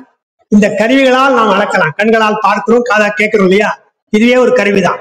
அது இல்லாமல் நாம் சொன்ன இந்த ஸ்கேல் வெளியில இப்ப புறக்கருவிகளால அளக்கலாம். நமக்கு இருக்கிற மெய் உடம்பினுடைய கருவிகளை அளக்கலாம். அதான் அளவைக்குள்ள அடிப்படை. நமக்கு கொடுத்திருக்க கருவிகள் பெருமான் கொடுத்து அளந்து பார்த்து பொருளுடைய இயலை புரிந்து கொள் என்றுதான் நமக்கு அதை தந்திருக்கிறார் என்று பார்க்கிறோம். எத்தனையோ நமக்கு சொல்லலாம். பழமொழி சொல்வாங்க, கண்ணால் காண்பதும் பொய், காதால் கேட்பதும் பொய், தீர விசாரிப்பதே மெய்னாங்க இல்லையா. அது ஏன் சொன்னாங்க? எத்தனையோ உதாரணம் சொல்லுவாங்க. ஒரே ஒரு உதாரணம் சொல்லிடுறேன். மகாபாரதத்துல கிருஷ்ணன் தூது வருகிறார். தர்மன் சொல்லி அனுப்புறான். என்ன சொல்லி அனுப்புறான்? 6 ஊரு கேளு, ஊரு கொடுக்கலையா 6 தெரு கேளு, 6 தெரு துரியோதனன் 6 தெரு கொடுக்கலையா 6 வீடு கேளு, அதுவும் கொடுக்கலையா 6 இன்னும் ஒரு 6 காணி கேளுன்னு சொல்றான். அவன் என்ன பண்றான்? எதுவுமே கொடுக்க முடியாது. 6வது 5வது ஒண்ணும் கொடுக்க முடியாது என்று துரியோதனன் எல்லாத்தையும் மறுத்துட்டான். மறுத்துட்ட உடனே தூது வெற்றி பெறவில்லை. கிருஷ்ணனுடைய தூது வெற்றி பெறல. போறான். போற பொழுது ஒரு பெரிய கிருஷ்ணன் தூதா வருகிறான். தூதா வருகின்றவளை முறையாக அனுப்பணும், முறைப்படி அனுப்பணும். துரியோதனை இறங்கி போய் அனுப்பணும். அவன் தான் திமிர் பிடிச்சோம் இல்லையா, பேசாம உட்கார்ந்து கால் மேல கால் போட்டு உட்கார்ந்துக்கிறான். பார்க்கிறான், அஸ்வத்தாமா பார்க்கிறான். ஒரு பெரியவர் கிருஷ்ண அடுத்தவங்க தூதா வருகிறார், நம்முடைய நன்மைக்காக வருகிறார், அவர் வெளியே அனுப்பணும் என்பதற்காக பின்னால் அவன் மட்டும் போறான். அஸ்வத்தாமா மட்டும் போறான். ஓடிய போறான். அது கிருஷ்ணனுக்கு தெரியும் இல்லையா, அவன் தான் தந்திரக்காரன் இல்லையா. நேரா போயிட்டு அரண்மனை வாயில போய் நிற்கிறான். இங்க இருந்து துரியோதனன் பார்த்துட்டே இருக்கான், என்ன நடக்குதுன்னு பார்த்துட்டே இருக்கான். அஸ்வத்தாமா நாமெல்லாம் போகல, அஸ்வத்தாமா ஏண்டா போறான் என்று பார்த்துட்டே இருக்கிறான். அங்க போன உடனே கிருஷ்ணன் என்ன செய்யறான்? தன்னுடைய மோதிரம் இருக்கு இல்லையா, அந்த மோதிரத்தை நழுவ விடுறான். கீழே கீழே விழுது. கிருஷ்ணா மோதிரம் விழுந்ததுன்னா எடுப்பா அப்படின்னா அவன் வேணும்தான் போடுறான். கிருஷ்ணன் மோதிரம் விழுந்து சொல்றான். அஸ்வத்தாமா எடுப்பான்றான். எடுப்பான்னு சொன்ன உடனே எடுக்கிறான். எடுத்த உடனே அவன் எடுக்கிற பொழுதே கையை வாங்குறான். இப்படி வாங்குறான். அவன் வைக்கிறான். வைக்கிற போதே என்ன கேட்கறான்? இப்ப என்ன மணின்னு கேட்கறான். இப்ப என்ன நேரம்னு கேட்கறான் அஸ்வத்தாமாவை. கிருஷ்ணன் அஸ்வத்தாமா பண்றான், மேல பாக்குறான். வானத்தை பார்த்துட்டு ஏதோ மணி சொல்றான். இதை எங்கன்னு பாத்துக்கிறான் துரியோதனன். அங்க என்ன நடந்தது? மோதிரம் கீழே விழுந்தது. எடுத்து கையில கிருஷ்ணன் கிட்ட கொடுத்தான். மணி என்னன்னு கேட்டான். வானத்தை பார்த்தான். இதான் அங்க நடந்தது. துரியோதனன் பார்த்தான். என்னமோ தெரியலப்பா, கிருஷ்ணன் என்னமோ சொன்னான். தரையில அடிச்சான், சத்தியம் பண்ணான். கையில் அடிச்சான், சத்தியம் பண்ணான். வானத்தை நோக்கி சத்தியம் பண்றான். இதன் மேல் நம்ப கூடாது, அவனை அஸ்வத்தாம நம்ப கூடாது என்று முடிவு பண்ணான் என்று பாரத்துல ஒரு இடம் இருக்கு. காட்சி அளவு எவ்வளவு மோசமா இருக்குது இல்லையா. காட்சியும் அனுமானமும் மோசம். உரை பெரியவர் சொன்னா ஏற்றுக்கொள்றாங்க இல்லையா. அப்போ நம்மால் அறிய முடியாதது, கருத்தாலும் காட்சியாலும் அளக்க முடியாததை பெரியவர்கள் சொல்லுகிறார்களா? அப்படியே கேட்கணும். திருவாசகத்துல கண்ணால் யானும் கண்டேன் காண்கிறத இறைவனை பார்க்கிற போது நான் கண்ணால பார்த்தேன் பார்த்தேன். அப்புறம் இன்னொன்னு சொல்றார், நமக்காக சொல்றார். சிவன் என உபரியில் சேவனை தீண்டினான், சிவன் என நான் தேறினேன். எனக்கு தெரிஞ்சது சிவன் தான், சிவன் தான் அவன், சிவன் எனக்கு தேறினேன். இது யாருக்காக சொல்றாரு? நாமெல்லாம் நம்பணும்ன்றதுக்காக சொல்றாரு. அவர் சொல்றார். அவர் சொன்னால் அவர் ஏன் நமக்கு சொல்லணும், போய் சொல்லணுமா? தன்னுடைய அனுபவத்தை சொல்றார். நீங்கள் கூட காணலாம் இல்ல, நான் மட்டும் காணல, எல்லாருக்கும் பெருமான் வருவான். ஏன்னா திருவாசகத்தில் தான் நாம சொல்லிக் கொண்டிருக்கிறோம். திருப்பெருந்துறையிலே குருந்த மரத்தின்களே பெருமான் இருந்து கொண்டு உபதேசம் செய்தார் மாணிக்க வாசகராக. அது ஒரு ஸ்பெஷல் ட்ரீட், சிறப்பான ஒரு காட்சியாக சொல்றோம் அல்ல. அவரே பாடுறார். திருவெண்காட்டிலே அதே போல குருந்த மரத்தின் கீழே யாருக்கும் அது போல அருள் புரிந்திருக்கார். அவரே பாடுறார் மாணிக்கவாசகர். இந்த 2வது சீன். அது முதல் சீன் ஏற்கனவே மாணிக்கவாசகருக்கு முன்னாலேயே திருவெண்காட்டிலே யாரோ ஒரு அடியவருக்கு இது போல குருவாக வந்து குருந்த மரத்தை உபதேசம் செய்திருக்கிறார் என்று அவரே பாடுறார். இது 2வது நாம பார்க்கும். அது சொல்லலாம் இல்லையா, சொல்லாம இருக்கலாம் இல்லையா. எனக்கு தான் முதல்ல செய்திருக்கிறார், ஸ்பெஷலா எனக்கு தான் செய்தார் சொல்லலாம். இல்லை இல்லைன்னு என்னை விட 300 ஆள் இருந்துக்காம்பா, அவருக்கு செய்திருக்கிறார் என்று சொன்னார். உங்களுக்கு அவர் உங்களை செய்வார். திருப்பெருந்துறை என்னக்கு சொன்னார்? உங்களுக்கு தேர்ந்தெடுத்தால் ஏதோ ஒரு இடத்துல குடும்ப மரத்தையோட உங்களுக்கு வருவான் குருவாக. அதை நம்ப வேண்டும் என்பதற்கு தான் சொல்றாரு தவிர அந்த வார்த்தையை ஆப்த வாக்கியமாக நம்பிக்கையுடைய வார்த்தையை நம்பினால் அதுதான் அளவை. இல்லை என்றால் நாம மிஸ் பண்ணுவோம். அதாவது அறிஞர்கள் சொல்வதும் அறிவியலாளர் சொல்றாங்க இல்லையா, நிலாவுக்கு போனேன், அங்க பார்த்தேன், இங்க பார்த்தேன்னு சொல்றாங்களே, எப்படி நம்புறோம்? நீங்க போய் பாத்தீங்களா? சில பேர் சொல்றாங்க அவங்க போகவே இல்லைங்க, சும்மா கலந்தாளுங்கன்னு சொல்றாங்க. உண்மையே போகல, நைக்கு முன்னால சும்மா மீடியால கிளப்புறாங்க தவிர உண்மையா போகலன்னு சொல்றாங்க. யாரு கண்டது நிலாவுக்கு போனாங்களா இல்லையா என்றால் அறிஞர்கள் அறிவாளிகள் சொல்றாங்க இல்லையா, அதை நான் நம்புறோம் இல்லையா. அதே போலத்தான் அருளாளர்கள் சொல்லுகிறார். அருளாளர்கள் சொல்வது ஆப்த வாக்கியம், நம்பிக்கைக்குரிய வாக்கியங்களால் தான் அதை முக்கியமான பிரமாணமாக சைவ சித்தாந்தம் கொள்ளுகிறதுன்னு பார்க்கிறோம். அந்த மூன்றோடு அளவை மட்டும் நான் சொல்லிடுறேன். காட்சி அளவை, கருதல் அளவை, உரை அளவை. அதுக்கப்புறம்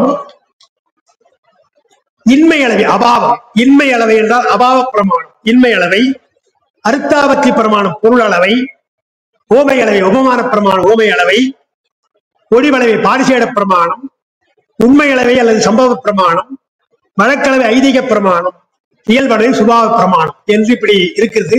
இது விளக்க எனக்கு நேரம் இல்லை, ஒன்று சொல்லி விளக்கிறேன். பாரிசேட பிரமாணம் மிக முக்கியம். நமக்கு இதுல எதுவுமே எல்லாம் முக்கியம்தான். அதுல நாம் சொல்ற காட்சி கருதல் உரை போலவே பாரிசேடம் மிக முக்கியம். அதாவது எலிமினேஷன் ப்ராசஸ் சொல்றோம் இல்லையா, எலிமினேஷன் ப்ராசஸ். ஒரு 10 பேர் வந்து என்ட்ரிக்கு வந்தாங்கன்னு சொன்னா இதனால இவன் தகுதி இல்லை, இவனால தகுதி இல்லைன்னு விளக்கிறோம் இல்லையா, விலக்கி சொல்றோம் இல்லையா, ஒழிக்கிறோம் இல்லையா, அது ஒரு அளவை. இவனா சரியான ஆள் என்பதுக்கு ஒரு அளவை. அதுக்கும் பாரதத்துல ஒரு இடம் இருக்கு. பாரதத்துல கடைசி காட்சி கரந்துரை காட்சி. வனவாசம் எல்லாம் போயிட்டு அஜ்ஞான வாசம் இருக்காங்க, விராகநேசன் இருக்கிறாங்க. என்ன துரியோதனன் சொல்லி அனுப்புறான்னா, 12 ஆண்டு காலம் நீங்க இருக்கணும், ஒரு ஆண்டு ஒரு ஆண்டு இருக்கணும். இந்த அஞ்ஞான வாசத்துல எங்க இருக்குன்னு தெரிஞ்சு ஊட்டிட்டா மறுபடியும் நீங்க 12 வருஷம் போகும். அதான் நிபந்தனை. எவ்வளவு மோசமான தெரியலையா? 12 வருஷம் இருந்துட்டு 1 வருஷம் கரந்துரை வாசம் எங்க இருக்கிற அடையாளம் தெரியாம இருக்கணும்.